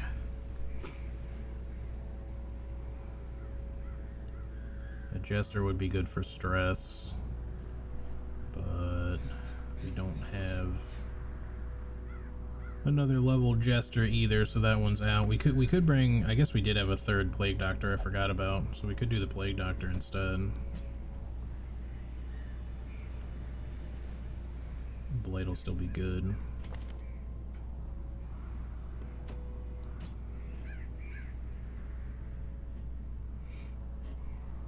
Like Incision, if we want Bleed, we could do this. Give you, instead of Battlefield Medicine, just pick up Incision, I guess.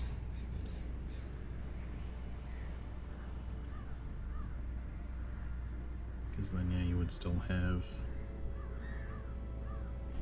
the Bleed attack.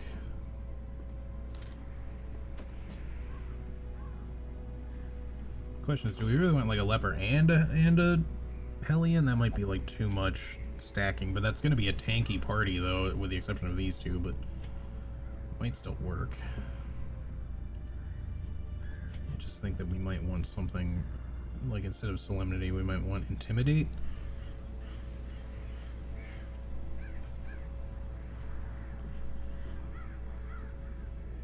maybe we just give it a try. It's not going to be a lot of bleed. It's going to be like a fair bit of just damage, but these guys will be pretty tanky. The only thing is we don't have any stress relief, though. At least not realistically. So I think that, like, maybe instead of Gifafa, we want... Who has some things we maybe don't want anyway. Maybe we take, the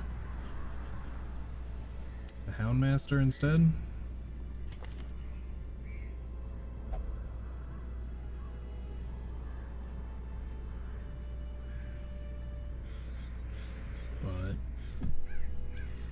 It's a tough one because, like, if we bring the Houndmaster, then we would need them to be in at least slot 3, probably slot 4 for the damage boost. And then if we wanted a Plague Doctor, we could bring them, but then they'd have to be a slot 2 Plague Doctor, which would be okay for Incision, but, like, only Noxious Blast can be used there for Blight. And I think the Mammoth Cell stock maybe doesn't go...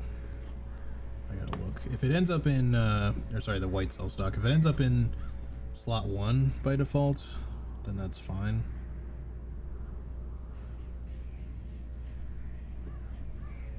Does it tell me where its position usually ends up?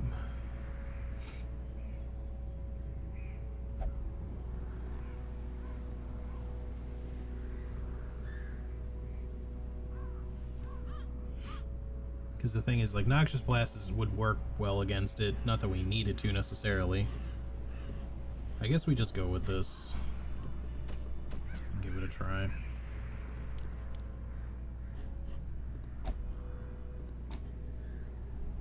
Oh wait, that's not right.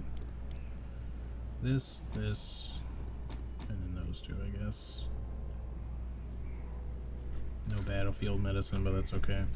Alright, put you there. We'll take Daedra then. Let's organize our party so that everybody is together.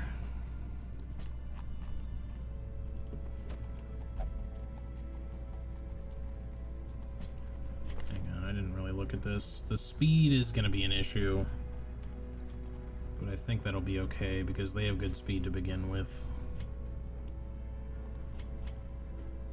Wow, she has no negative quirks. I guess I got rid of them all. Some of these kind of suck, but I think we'll just have to let it be what it is. The Fear of Unholy could be a problem, but whatever. Alright, wait, what about camping skills?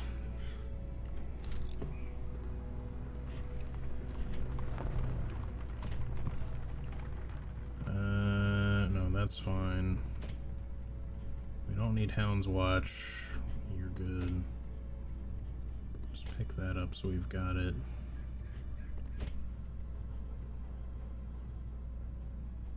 Should be fine. Okay. We don't need Sanctuary. I don't think it's gonna matter, but well, we don't need Sanctuary. I should just put Chant in its place just so I don't screw any of that up.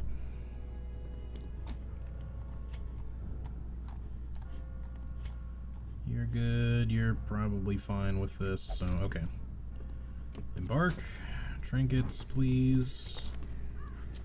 Wait, hang on. I did do this already, right? Yeah, okay. So this guy and this guy, you're gonna take your usual healing trinkets, so you get at least your full healing capability.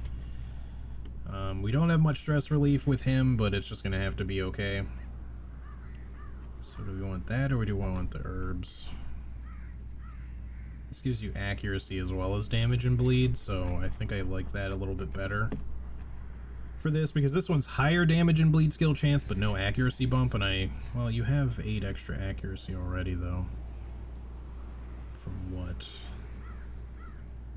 Prismatic Eye. So you actually might not need that, really. In which case, we should just maximize as much as we can, so go ahead and take that. And then take this. Charlie, we're gonna maximize as much damage as we can give you. And I guess that's it. Okay. Well, here we go again. Wish me luck, y'all. God, I forgot. It's exhaustingly long. It's a different one. It's not epic. It's not long. It's exhausting. So they give you 4 camp opportunities, which mainly, again, is just taking up space, but he was doing his thing. Take those. Give me at least 1 stack of each of these.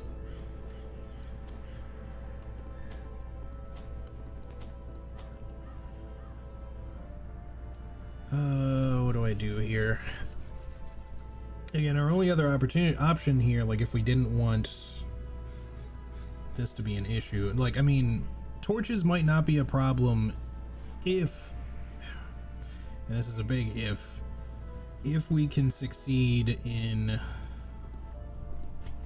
getting there without being teleported. The problem is if we do get teleported, that could end up like screwing us entirely. Like, this amount of torches is not like too little, because we're not going to be covering the entire map, at least in general. I gotta go. Alright, man, no problem. Good luck with everything. Thanks for hanging out, Luigi. Do appreciate it as always. And I'll see you next time, dude.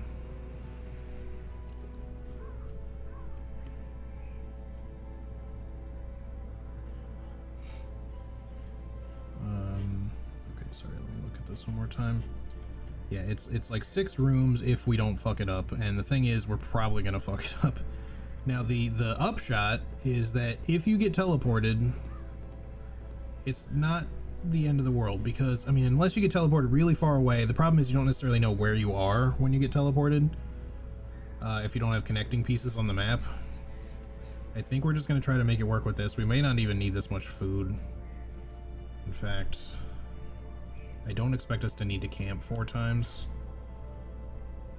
Doesn't mean that we won't run into some hunger checks, but I think what we're gonna do, we could either take extra torches or we could take extra other stuff. We don't really need laudanum. We should not worry about that. I'm worried about us running out of food is the only thing, but I'd rather us not run out of torchlight. And if we're careful about how we eat food and stuff, I think we'll be okay. This is gonna just have to be a gamble one way or the other. It's either that or we just don't take the Houndmaster, and that'll give us 1 extra slot and we can kind of do both. But if we do that, I would really need a Jester, and the problem is I only have the 1 other Jester, which is Dodo, which I want to save for trying to bring into the last dungeon, the one right after this. Because, like, I mean, I've got some other ones here, yeah, but they're not leveled up. So our alternative, if this fails, we can level up another Jester to try to do that next time. Just clicking on it so you guys can see the little, like, eldritch tentacles coming out of there. It's always good to have a plan for the worst and hope for the best. Yeah, for sure. Gotta do this again.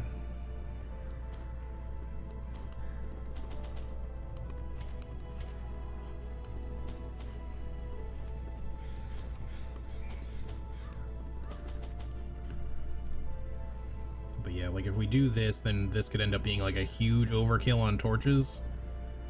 And we won't, like, if we do it well, we won't even really need the food that much either, but I'm still concerned. I think this is what we're gonna go with this, though, and just hope that we don't fuck up. Alright, once again, just wish me luck, guys. This is where it's gonna get painful. Really, again, the previous dungeon is the one that holds the most, like, challenge in terms of, like, just straight up getting demolished by enemies. Step over the But in this one, and let the terrible truth worm you could just die from getting teleported around too much. I'm gonna before we start, let me double check the map real fast and make sure that there's not a means of where we can avoid fighting these guys twice. I don't think there is, because like if I go down or right from there, yeah, the Mammoth Cyst is in like either direction, so I think if we just go down and then right,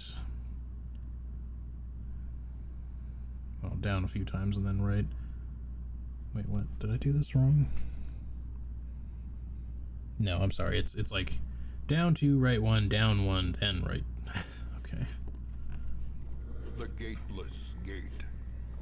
A maddening aperture. Dungeon Delver, thanks. Actually, real quick, I'm gonna go to the bathroom. I was gonna take a longer break, but I don't really need one. I just need to use the bathroom real quick, but I'll be right back, so see you guys in a sec.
Alright, I'm back. Also, apparently there's yard work happening once again outside. Hopefully you guys don't hear that lawnmower. Oh, I forgot about the interesting texture in this place. Gotta love these, like, sphincter doorways.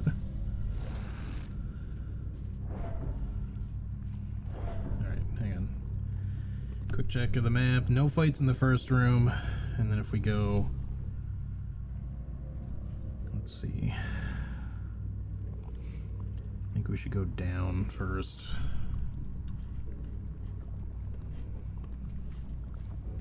High-tech stuff. Yeah, this part of the dungeon is clearly it's gotten a little bit on the infested side.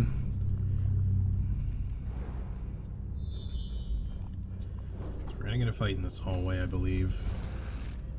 I think the fight over here is a little easier, perhaps, but like what's beyond it is less good. So the antibody is what the white cell stock looks like, but the antibody I don't believe can teleport you. Even so, I think we might want to make sure it gets taken down. As this is where Blight would be useful.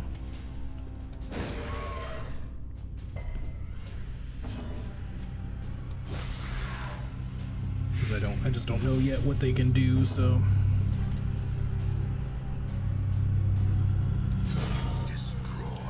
Charlie. A bit of a waste of the Blight, but that's okay. A brilliant confluence of skill and purpose. Alright, good dodge. Great dodge. Okay. Poke to enter, yeah. That crit sucks. Again, stress is going to be a bit of an issue because we don't have the Jester this time. We have someone who can deal with it, but we don't have... That's amazing. Got a little bit of that stress back off, which is good. We just don't have a lot of means of dealing with this kind of stuff, so at least gets the stress stack down. I'm just saying we don't have like a lot of anti-venoms and stuff, so we can't rely on being able to just cure things as they come by because we only have so much. I probably shouldn't have even brought quite so many torches, frankly, but it's mostly that if we get teleported a lot, we're gonna need the torches more than anything else. Food secondly, but that's why I took the most of those two things. Alright, quick check of the map. I think we go down again, and that's where we fight our first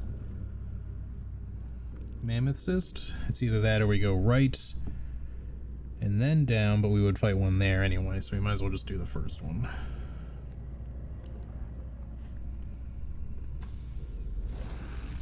Here we go.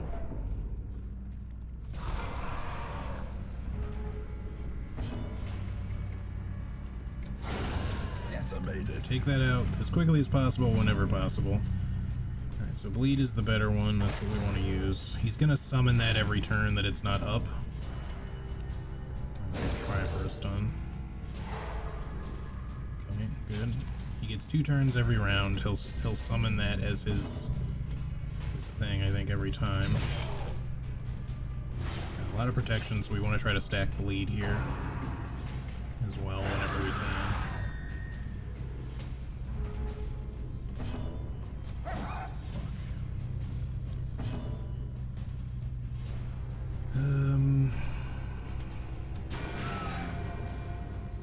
It won't necessarily teleport us every time or anything. Okay, great. Obliterated. But it's just something you want to do the best you can to avoid, like, as often as possible, because again, if we get teleported out, if we have to do this fight again, the progress we've made will not get reset. Like, his HP will still be like this, but we don't want to get teleported because it's just bad in general. That's a great dodge, by the way. That was just displace, not teleport.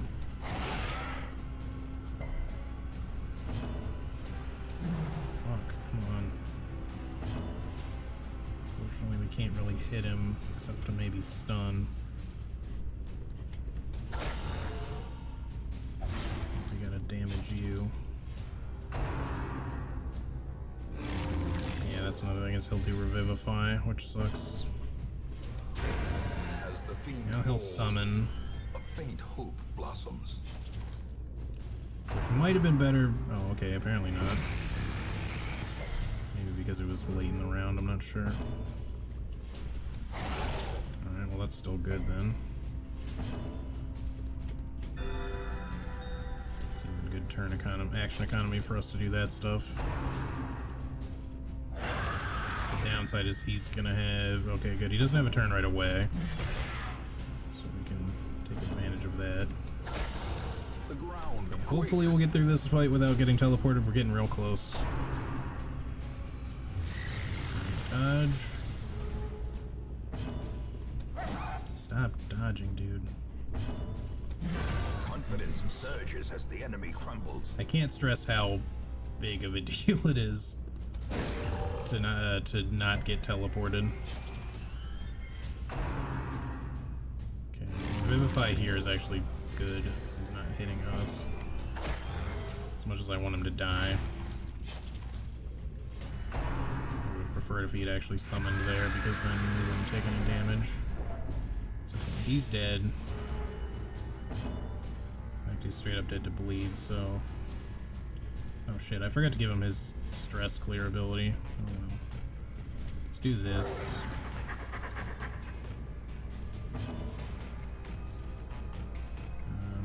I don't think, you know what, just kill him. I don't know if we're gonna get there fast enough to heal before he summons again, and we'd still probably have to kill the This stalk. expedition at least promises success. I don't like using food right like this right now, but that's just gonna have to be okay. Alright, put that back on there. Like so. Alright, we made it past one. We just have to do, if we do this right, we just have to do one more. As the light Assuming gains that we purchase, don't, not only that we spirits are do it right, but that we don't have any, like, lifted. This is made clear. just bad RNG where, you know, we just keep missing or whatever. I didn't really give her an accuracy trinket, which I really should have done, so that was already one thing I may have, like, massively screwed up. Alright, double checking the map. We are there. If we go right now, we'll get the antibody, hound, polyps, and then another thing of that. Then we go down, and then right, okay.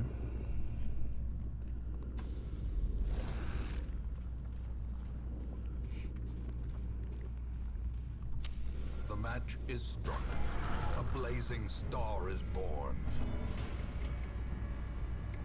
As far as I'm aware, antibodies can't teleport you, despite the fact that they look like the same kind of enemy, although it's a different color scheme, but color palette. Don't get moved, please. Thank you. We want Blight in this case. A singular strike.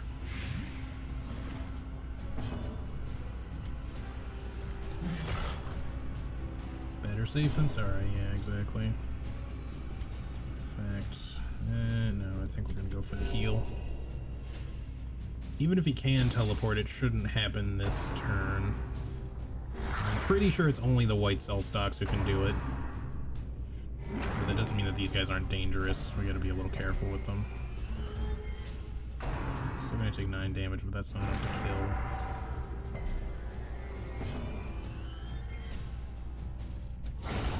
Continue the Crit. onslaught. Just one guy off the field. Stress isn't looking too bad. Shit.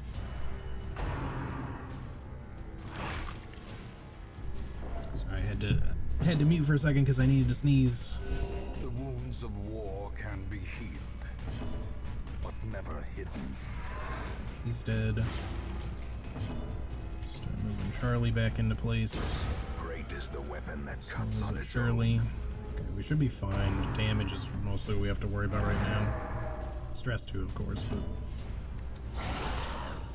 with these crits, we're getting there a little bit better than expected. Shit. Just take him off the field. Alright. Doing okay. The offensive. Good crit. A little extra stress relief.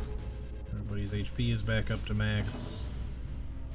Do one of these, actually. It's helpful when your stress is already a little on the low side to do that kind of stuff, just to keep it low. Just mainly just because he doesn't really get a lot to begin with. A lot of stress relief. He can spread it around to multiple people, but he just can't do very much at once. Only the strength to follow it. Press disadvantage. Okay. Give them no quarter. Fight was perfectly fine. I should not forget that we can camp, but the thing is, I want to reserve it at least until like right before the next Mammoth Cyst battle, because if we do get teleported, like, not only do I want camping to potentially stress relieve, but mainly just as a means of like buffing ourselves and not wasting said buffs and food for that matter, because we really need that food to last. Impressive. Same thing that happened last time. Damn it. Just get him off the battlefield for once.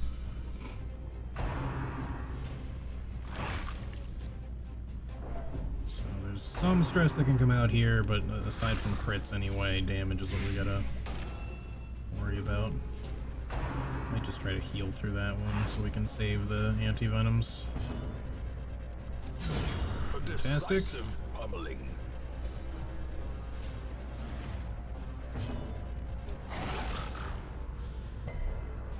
I love the corgi. Okay, not the best place for you to be, but it's not necessarily the worst either.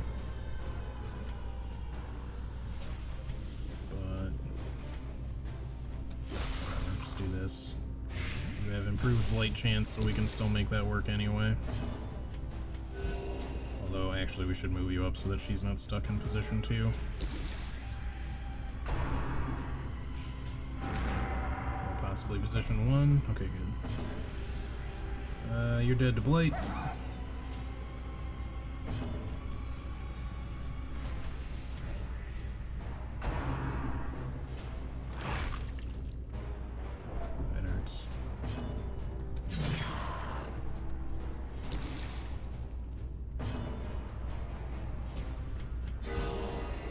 Fantastic crit heal. That's basically a direct heal without needing to be a direct heal.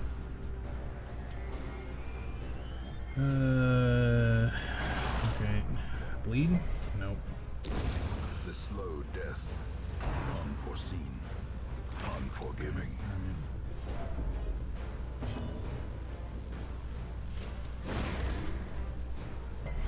Weaken.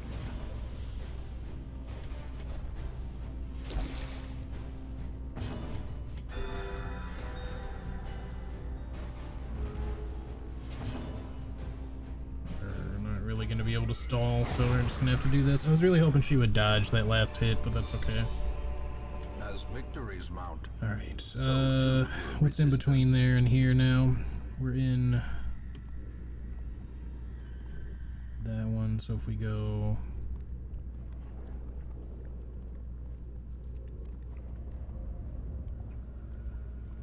down from here, and then we'll camp. Should be no battles in between here and there, theoretically. In Radiance, I gotta not forget to use the dog treats. I keep forgetting. Alright, and then in theory, if I'm not looking at this wrong, let me double check. Yeah, our ultimate goal room is literally right here. But there's a fight in the hallway first. Alright, so let's camp.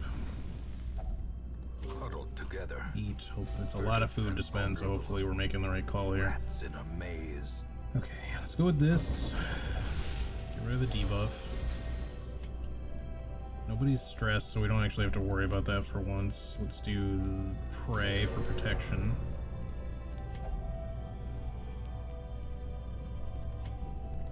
And Charlie will give you the crit bonus.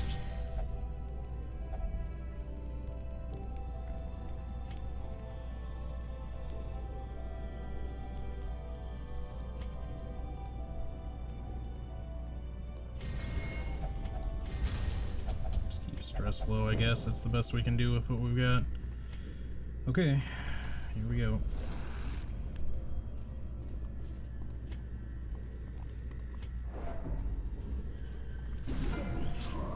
So you can see it's a Templar, but it's not the same type. It doesn't have like the kind of like crown looking thing.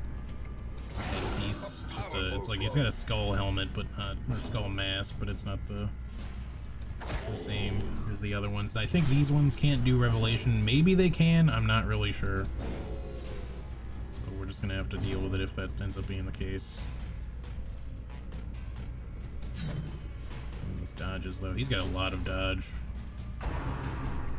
Stinger stab, it's a lot of damage. He can do, I mean, it would say, I think, if he had it, because since he is a Templar, it does tell me the rest of his moves already. So, and it doesn't say that Revelation is amongst his moves, so I think we're good in that regard. Oof. That was a lot of overheal.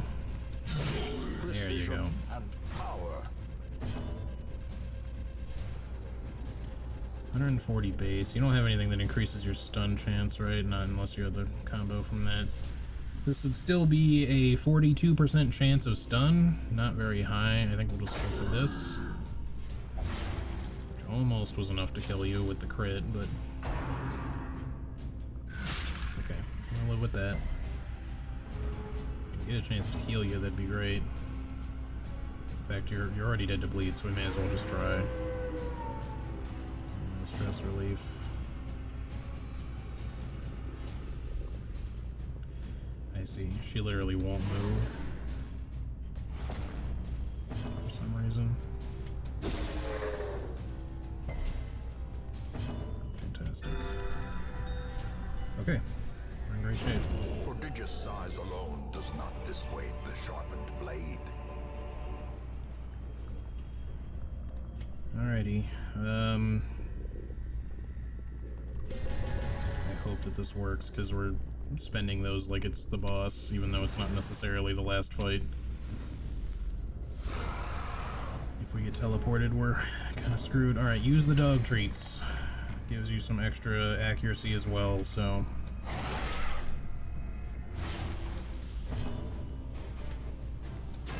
look. You gotta be landing these hits. Thank you. Not a great first round.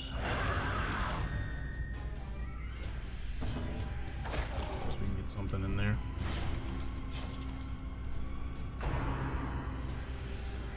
Great dodge at least. No damage round one. I'd really love it if he would land a crit so that we could get that instant kill. Shit. I gotta try for this now. Probably screwed. Reconstitute is okay. It's not a guarantee that it'll teleport you, it's just likely. Reeling, about to break. Well, I was gonna hit him with her, but now I gotta heal. It's our only chance to do so. You gonna heal yourself, or you gonna... oh, digestion. For whatever reason, I feel like this Mammoth Cyst is harder than the first one, despite the fact that I'm pretty sure they have the same stuff going on. Please stop resisting. Thank you. Well Good crit. struck. And if we do get teleported, like, our progress here will stay. Like, however much damage he has, I mean, will stay. The wounds But of We obviously don't want to get teleported, because he could literally teleport us to the other side of the dungeon and we could be super screwed. I've had it happen before. It wasn't necessarily the end of the world, but it still sucked. Inspiration For sure. and improvement. Is that enough for... Oh man, it would have been enough for bleed. Okay, this Blaze is not teleport, it's move. So... Heal.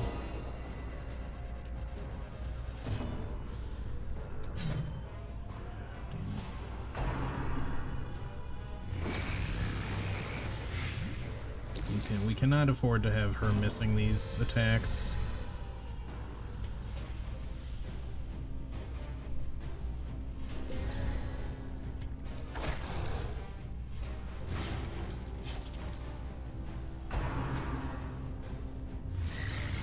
Good dodge. Like, the longer this thing stays alive, I think the more likely it is that it teleports you. Something like that. I forget exactly how it works, but... There we go. Get your damage out there. Get that bleed stacking. We're a little over halfway. Come on, you gotta land that hit. I really should have given her an accuracy trinket. If she even lands it, there's a good chance that she'll just kill it in one shot, because she has crit and damage buffs right now. Okay, thank you. That's big. That's fantastic. Keep it going. We're almost there. You can probably hear the amount of, like, just just the nerves in my voice to some degree because of, like, how much I don't want to get teleported.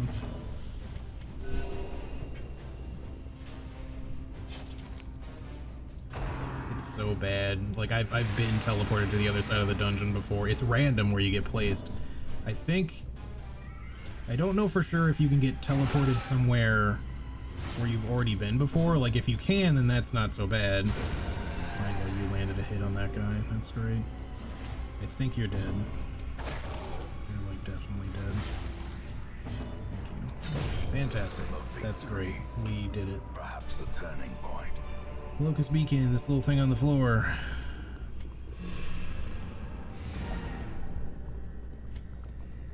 Whew. Alright, all that's left is the last boss. That's it.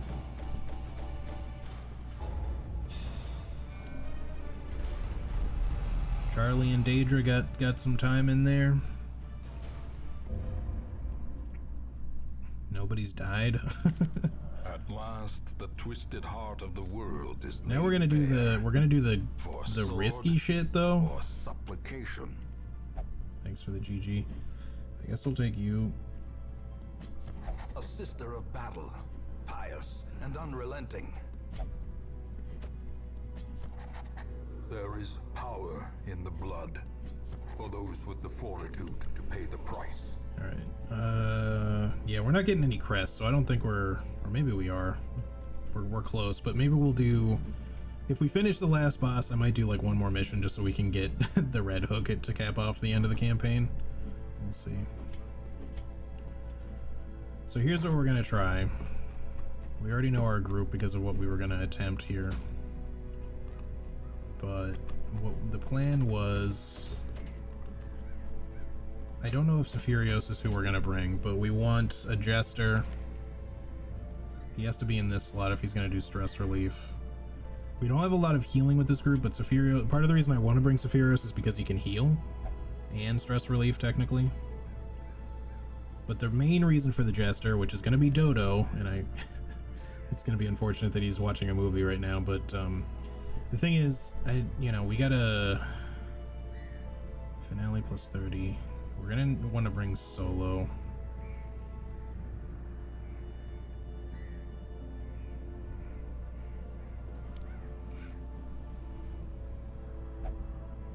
We need finale and we need Solo. So we might not even really want...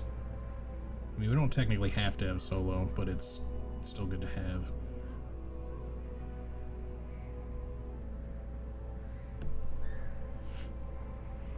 We could have him like focus on being in slot 1 instead.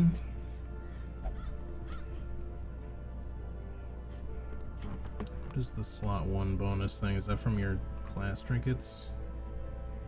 Yeah, 20 extra dodge, 3 extra speed. It's not damage, though. It's still good, but the thing is we want to give him damage so that he can do as much as possible. If we're going with him in slot 1, he can do Dirk Stab and eventually Finale, but he can't do either of these.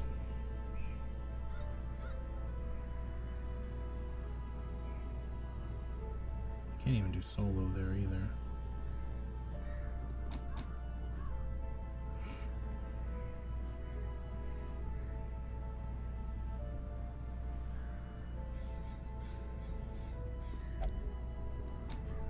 Alright, let me think of it like this. So if we... I wish he had something... Oh wait, he does have a thing that moves him... Oh, that's Finale, yeah, right. I just wish he had a thing that moved him back normally.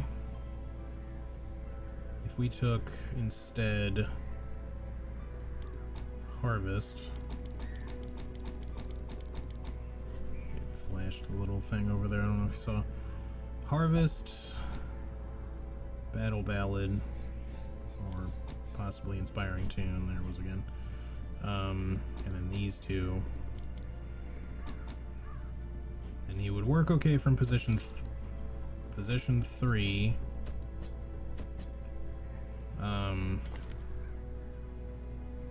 And then he would use solo to move up, and then Finale, you know, to do stuff, and then we can just use him as to do Inspiring Tune. It still buffs his Finale damage when he does it. It also increases its crit, which is good. Like, Battle Ballad might be good otherwise, like just in general, but we don't necessarily need Battle Ballad. So I think we'll maybe go with this. Like, Dirk Stab is good for targeting certain things, but I think we're just gonna have to say we'll not worry about it.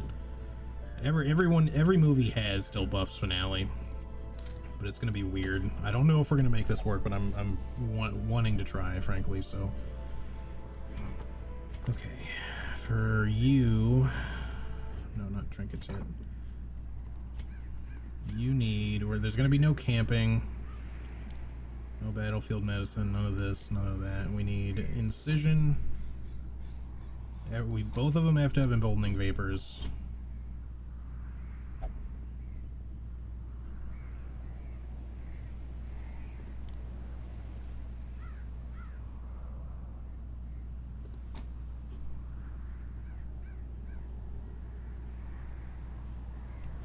All Gin would have would be Blight if we went that route, though.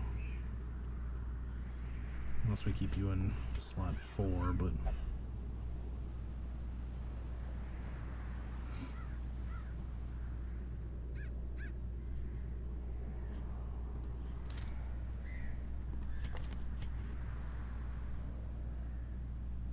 I mean, he doesn't really need a stun, right? Let me check something.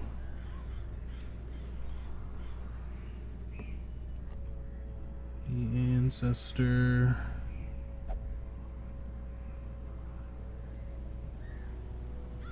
Heart of Darkness.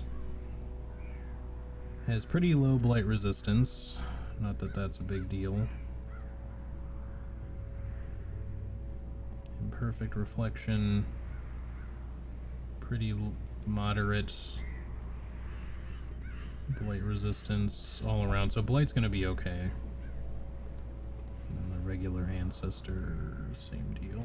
Oh no, regular Ancestor has like insane blight resistance, but that's okay. I'm just gonna have to, because he has like insane bleed resistance too, so it's not gonna matter. Alright, minimize that. Trinkets. So let's see, I guess you're gonna get the Blight Scale Chance one, even though I'd like to give Albert the dodge. Like maybe we'll give you the max HP up as a trade-off and then go with this. So it's damage and bleed scale plus blight and stun skill chance. And then you get this, and then where is it? Your other blight trinket. So it's extra accuracy, stun, blight. You get extra stress, but you know, as a trade-off. Now in this case, Dodo is not going to get his regular trinkets as much as we would like certain things. Like, this gives him extra damage, but and it is 25%, so that's something. So, but I think we want... What is the... Crit mod? Only 9? But like everything, not everything, but a number of things he does increases its crit chance. Slash modifier or whatever. I think crit is just double damage, it's not anything more than that, but we just want the crit modifier itself to go up as high as possible. So that's still good, but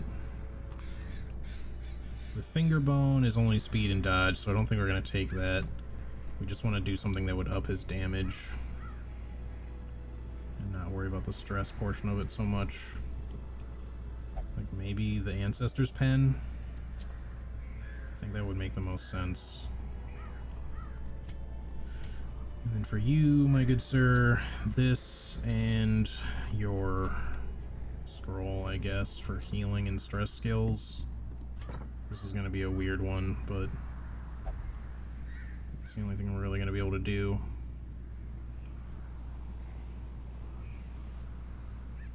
I don't know that we want to worry about stunning in this case. We might want battle heal though, so somebody's got like a slightly more significant heal, and then the Jester can focus on stress. But having that and Inspire and Cry could still be useful. But we have a stun with this. We have one stun at least. I think we get rid of his other stun and put battle heal in its place, and hope that that works. Alright, this could be disastrous, or it might work. Amazingly. I don't know. They might have even patched this out. I have no idea, to be honest, but here goes nothing, right? So here's the idea. We could bring food, but we're not going to really be able to camp, so I'll just bring, like... I mean, I'll take what there is, I guess, but... We want all of these.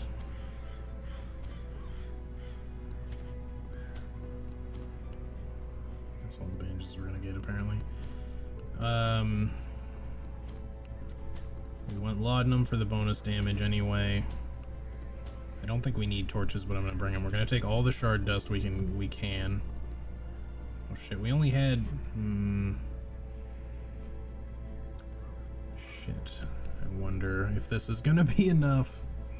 Hang on, let me look up shard dust, because we don't have... I forgot about the fact that this costs crystal shards.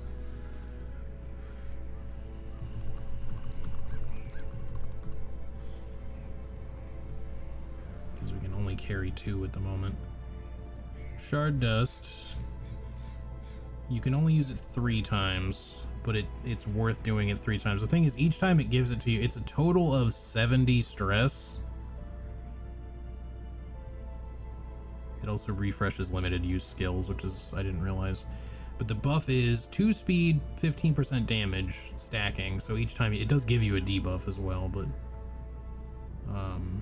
on the first 2, which is like minus, it's like extra stress taken, minus 10% virtue chance, minus 10% virtue chance, and it's for the quest, so you can't even get rid of the debuff. It's a lot of stress, but that 15% damage might be necessary. The problem is, I think 2 might be all we're going to be able to do, and this might not be enough to make this work in the long run, but I still want to try it, and I don't really want to have to wait to try it. I think we just go and hope that this is going to work, because like he might be so stressed out that we might not even really be able to use it 3 times anyway. I just worry that that extra 15% damage might have been something we needed, but hopefully 2 will be enough. Just put that there. Shouldn't need any shovels or anything else.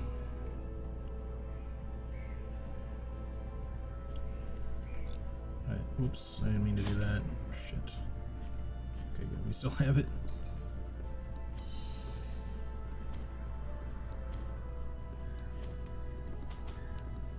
Wait, that's not the same.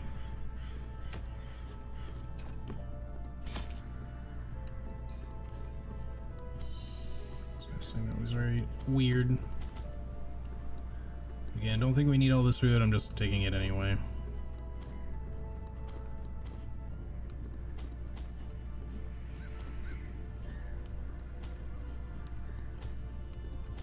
Torches and everything. Alright. Here goes nothing, guys.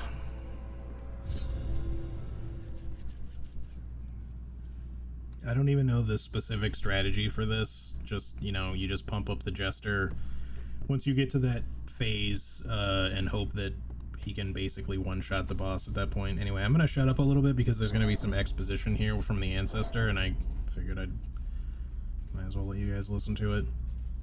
You can skip these, but I'll listen to him. In all my terrible researches, what I sought was a glimpse behind the veil, a crumb of cosmic truth. I found it here, and in that moment of brain-blasting realization, I ceased to be a man and became a herald, an avatar of the crawling chaos.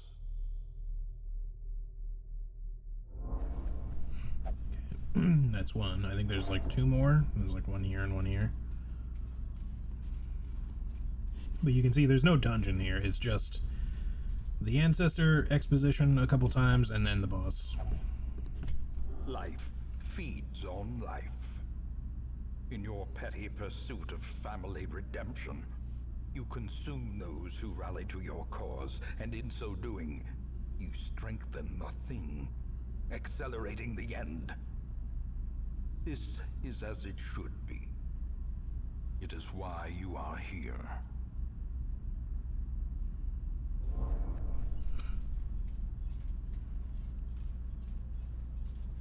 Like I said, as far as I know, they may have straight up patched this out, and I might be a fool for not looking into this further. I know that it was done before. I know that you could also technically do this with a leper, sort of, but We are chained I think here it still forever, works. you I and don't know. at the end of the world. Free yourself, rouse the thing, and embrace the ineffable cosmic hideousness that lives within us all. I mean, ultimately, we just have to win, so this group is capable of it. We don't have a lot of healing. We have plenty of stress relief, technically.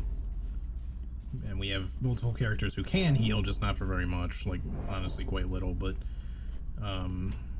you know, it is what it is. Alright, I would like to use holy water, but I'm gonna hold off, I think. Here we go, guys. This is the final boss that has 3 or 4 stages. I guess it's 3 stages.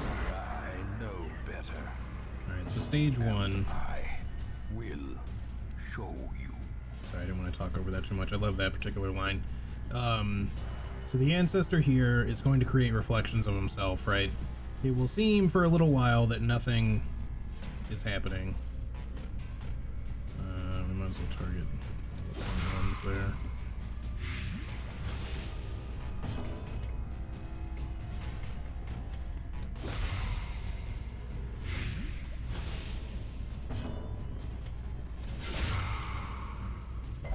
You just have to be very careful not to accidentally click on Finale or Solo and use them by mistake.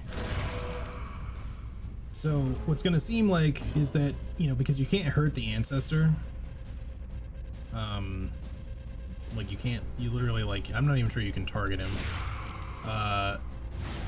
The others, the reflections will do damage to you and do all kinds of shit. But ultimately, your whole plan here, he's dead, he's okay. Can't reach him though. Let's do that. He's gonna heal them, unfortunately. Getting a triple kill would be nice, but anyway, it'll kind of seem like nothing's happening here and there, because every time you kill one of his reflections, it doesn't like really do anything, and he just summons more. However, every once in a while he will summon an imperfect reflection, and when you kill those, he takes a point of damage for each one you kill, and you can see he has 5 HP, so you just have to do it 5 times. It's just a matter of getting them all to show up. But yeah, he's immune to damage.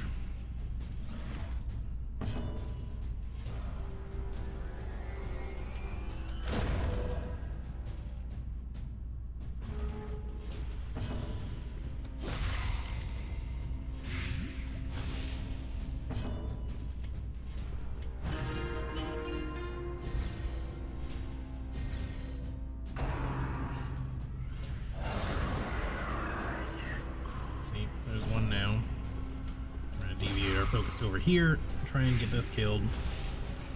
It's RNG as to when he actually spawns them, but, you know, you just kind of kill stuff as you can. It's unfortunately one shy. Oh, there's another one. Nice.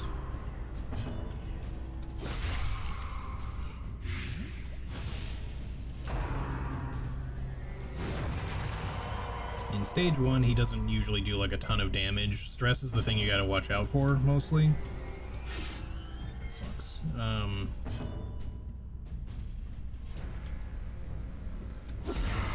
make sure he's dead. Extra crit. Not really helpful, but still nice. Still a little bit shy on the damage there. So, okay, he's gonna take a point from that. Just gotta do it 4 more times. This guy will be number 2.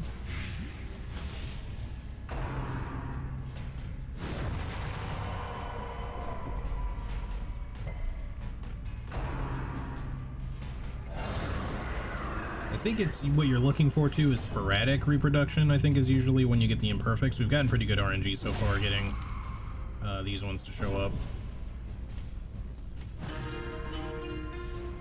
I don't remember for sure. I don't think it's automatically going to be an imperfect each time he does it.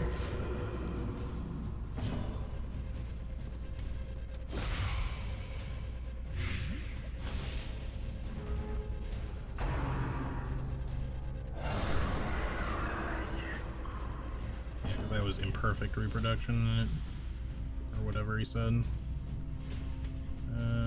Let's keep the stress low.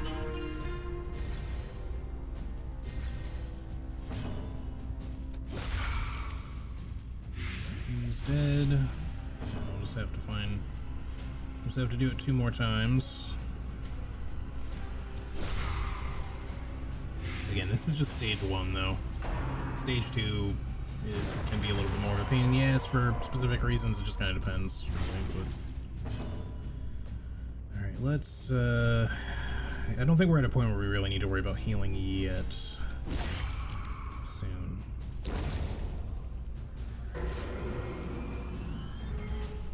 Keep giving me good RNG, please. Okay, so yeah, as you can see there, that one was sporadic, but we didn't get one. It's still just pretty random.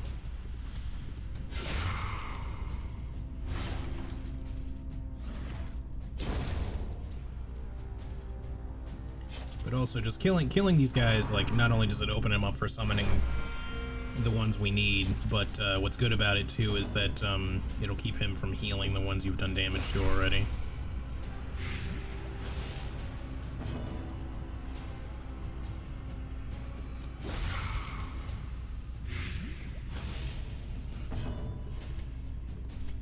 I don't really need this heal, but I'm just gonna do it anyway.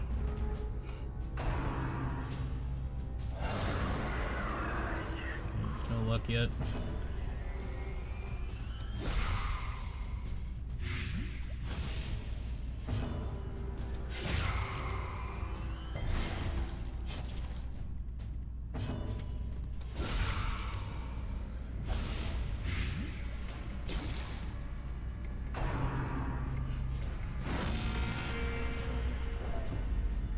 Stress. Oh, also, yeah, there's no there's no torchlight in this. I shouldn't have even brought torches, obviously, but I did.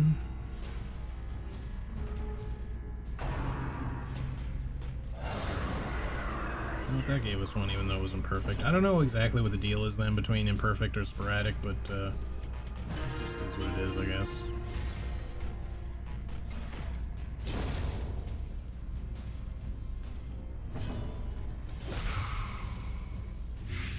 Summon one more of these guys and then we'll be set, basically.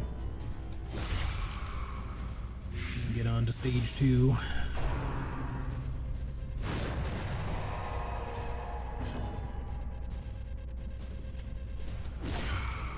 I think I can start doing the emboldening vapors without it being a problem at this point. Did he give us one? No, he did not. I think it lasts for the battle. I hope so. I'm a little concerned to, like, when to do it, just in case, like, if things go bad. I should have done a battlefield medicine there, probably. That's all right. Please tell me I did give Gin Emboldening Vapors. I'm almost positive I did. Okay, good. I was a little worried for a second there.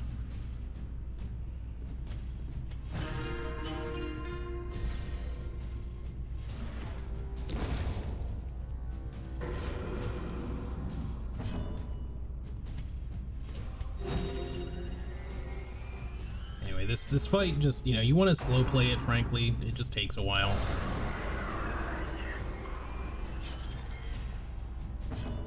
And the more we kind of slow play it anyway, the more buffs that the Jester can get. Up to a certain point. Hey, welcome back, Dodo. I'm glad you're here.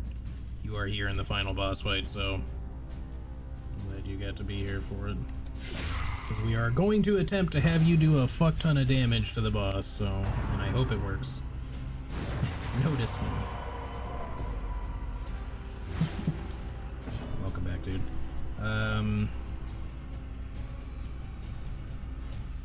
That guy's dead. Let me battlefield medicine you.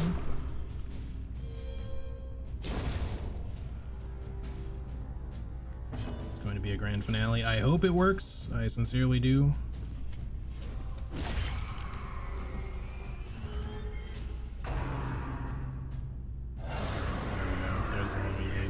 His last one.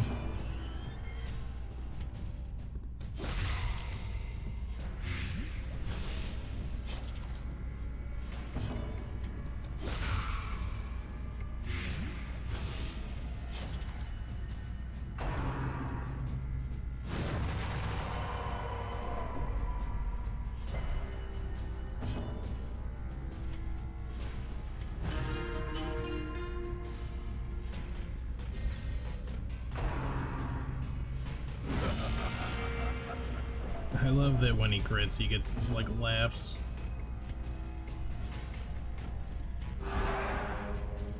Stalling a little bit just to keep his stress down.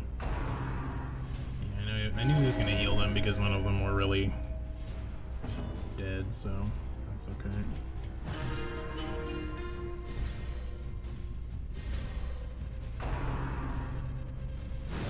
I'm not sure we can get much higher here. To pay attention to which one does what. They're supposed to buff his damage, but it only goes so high, I think. And I still don't know that we're gonna be able to, like, really one-shot the boss, quote-unquote. But, you know, we'll do the best we can. That guy's dead as soon as he goes. On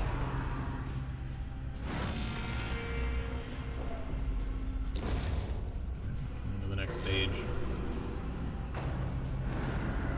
He gets even larger, and then there's these absolute nothingness things. Reshaped, remade. Ooh, great crit heal. Fantastic. I'm gonna have him pretty much just focus on healing at this point anyway. This should last for the battle. I'm gonna do it. I hope that I'm doing it at the right time here. Yes, okay. We should be fine. I hope. God, I really fucking hope I'm not wasting it. Otherwise we're gonna, like, quit out or something.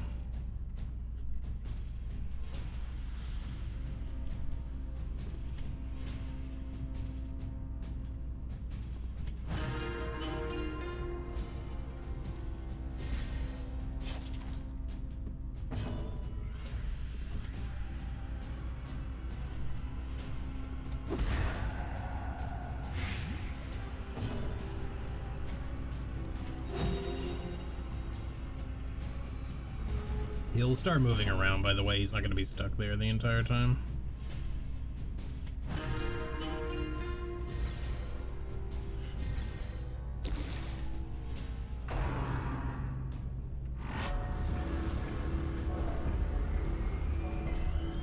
Movie was good, but to be honest, I find all Mission Impossible movies solid movies. They're fun to watch. It's 5 or 6 now, if memory serves me.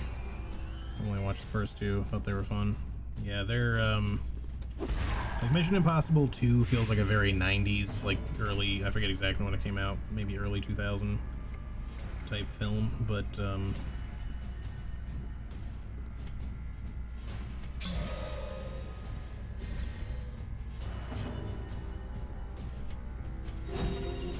some stuff should be causing him to move around at this point. I mean, eventually we'll blight him to death if it comes down to that, but...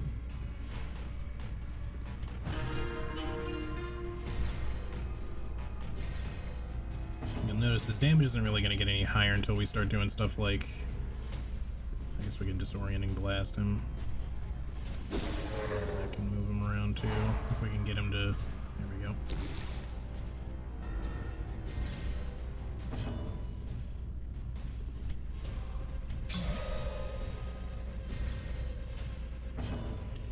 Really have leave no franchise they don't milk to the end nowadays, and Tom Cruise isn't planning on stopping. I think he's really going for a long franchise life. Yeah, I mean, he's still working on the next one. I mean, I know that, like, the pandemic stuff kind of slowed things down, but I know that he was filming Mission Impossible 6 or 7, whichever one it is.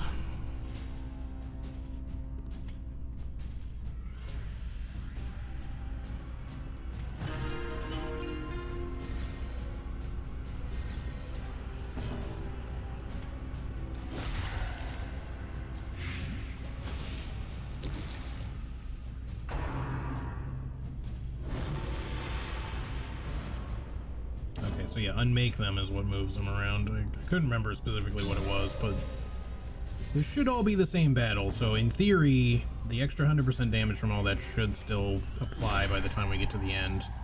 I fucking hope, dude, because if it's not, I'm gonna be like really upset. And hopefully, the only thing I can do there is hope that a quit out will reset us, because I don't know that it even will.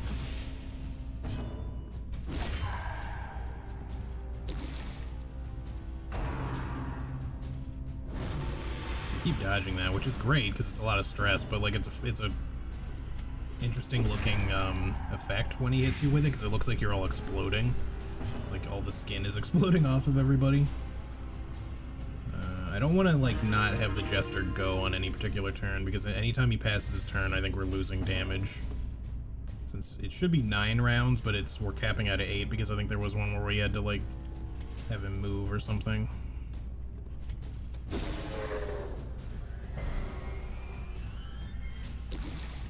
Fantastic.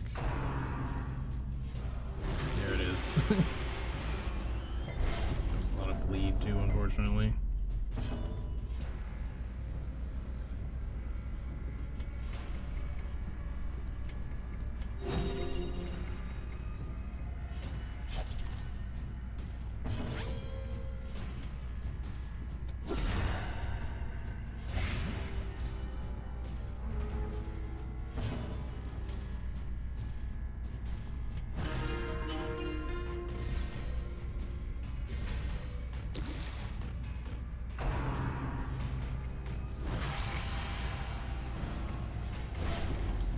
Back up front. I need to get rid of your bleed.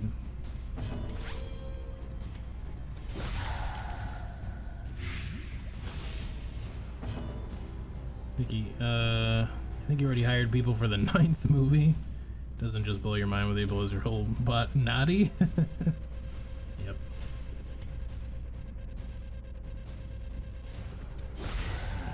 Pretty soon I'm gonna have to again move back so that we aren't wasting Dodo's turn moving. Oh, I really should have damaged you there. We don't really need to focus that much on healing.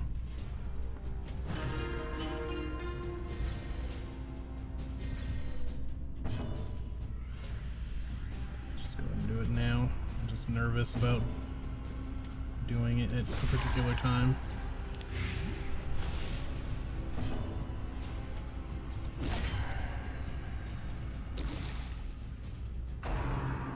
He will probably die 2 blights at this point. I need to hit him once more, but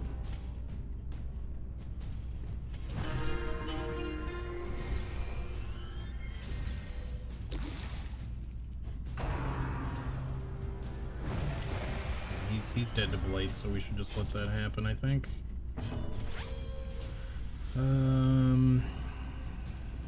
Or just keep hitting him, I guess, when we don't have an option otherwise.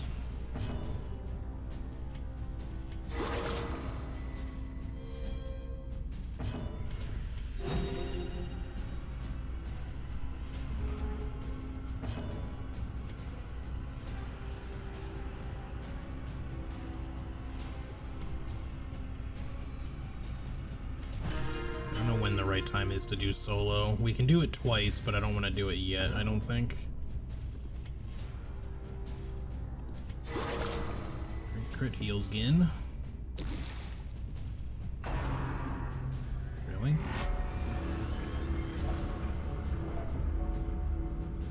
You know you're dead, right? Still gotta turn in there anyway. Immortal. It is undying. Pray it does not take too hideous a form. You still have your 100% damage. Okay, good. I was a little concerned.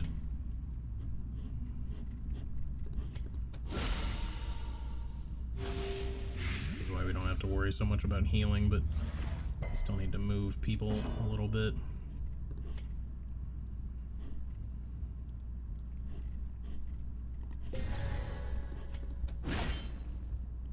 Don't do too much damage either, because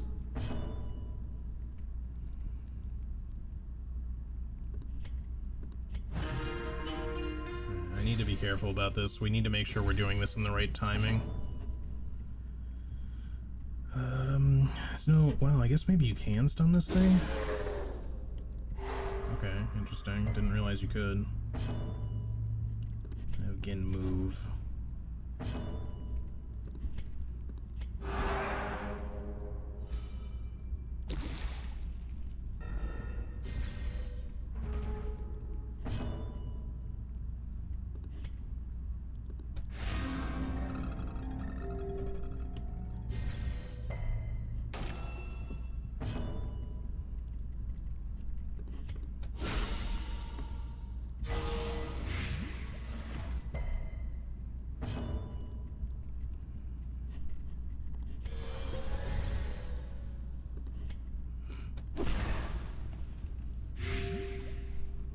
It's just in the gestating period, which is why it's not doing anything yet.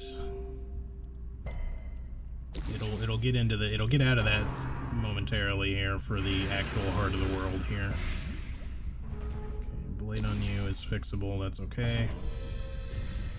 Oh shit! I forgot he can't do anything but that from there. We need to do that last. It's okay. It's okay. We're just gonna have to sacrifice a turn. It's a little bit of a loss of buff, but. Just gonna have to let that be what it is. Why am I hitting it with that? We should be doing Noxious Blast. It's about to come out.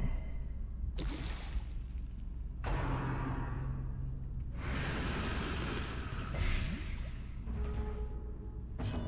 think.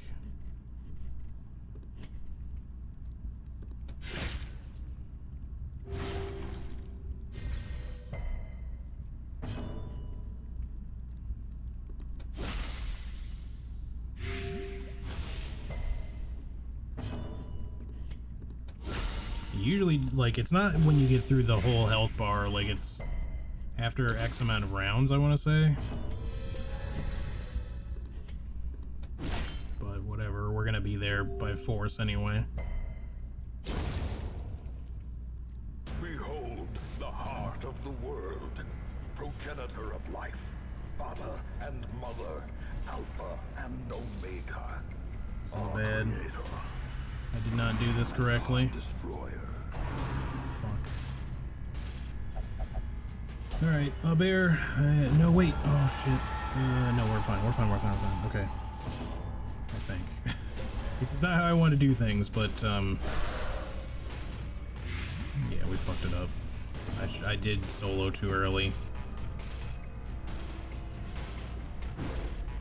I love that dodge picture. Got an achievement for that.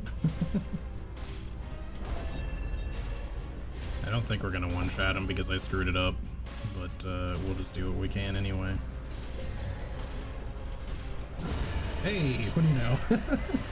Okay, alright. It wasn't quite what it was supposed to be, but we did it without killing 2 people. We did it only killing 1 person, and it wasn't a named party member, so we still did it, just not quite the right way.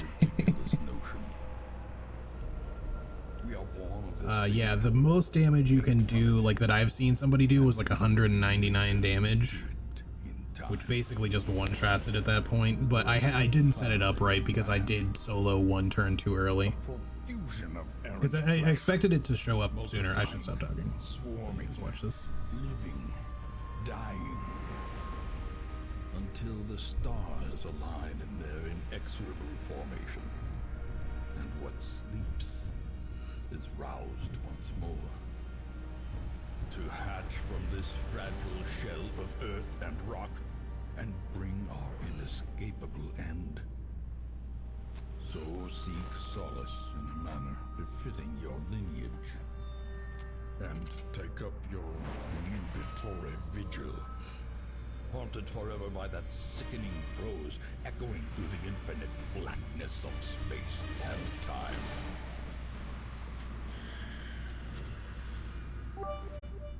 Ruin has come to our family.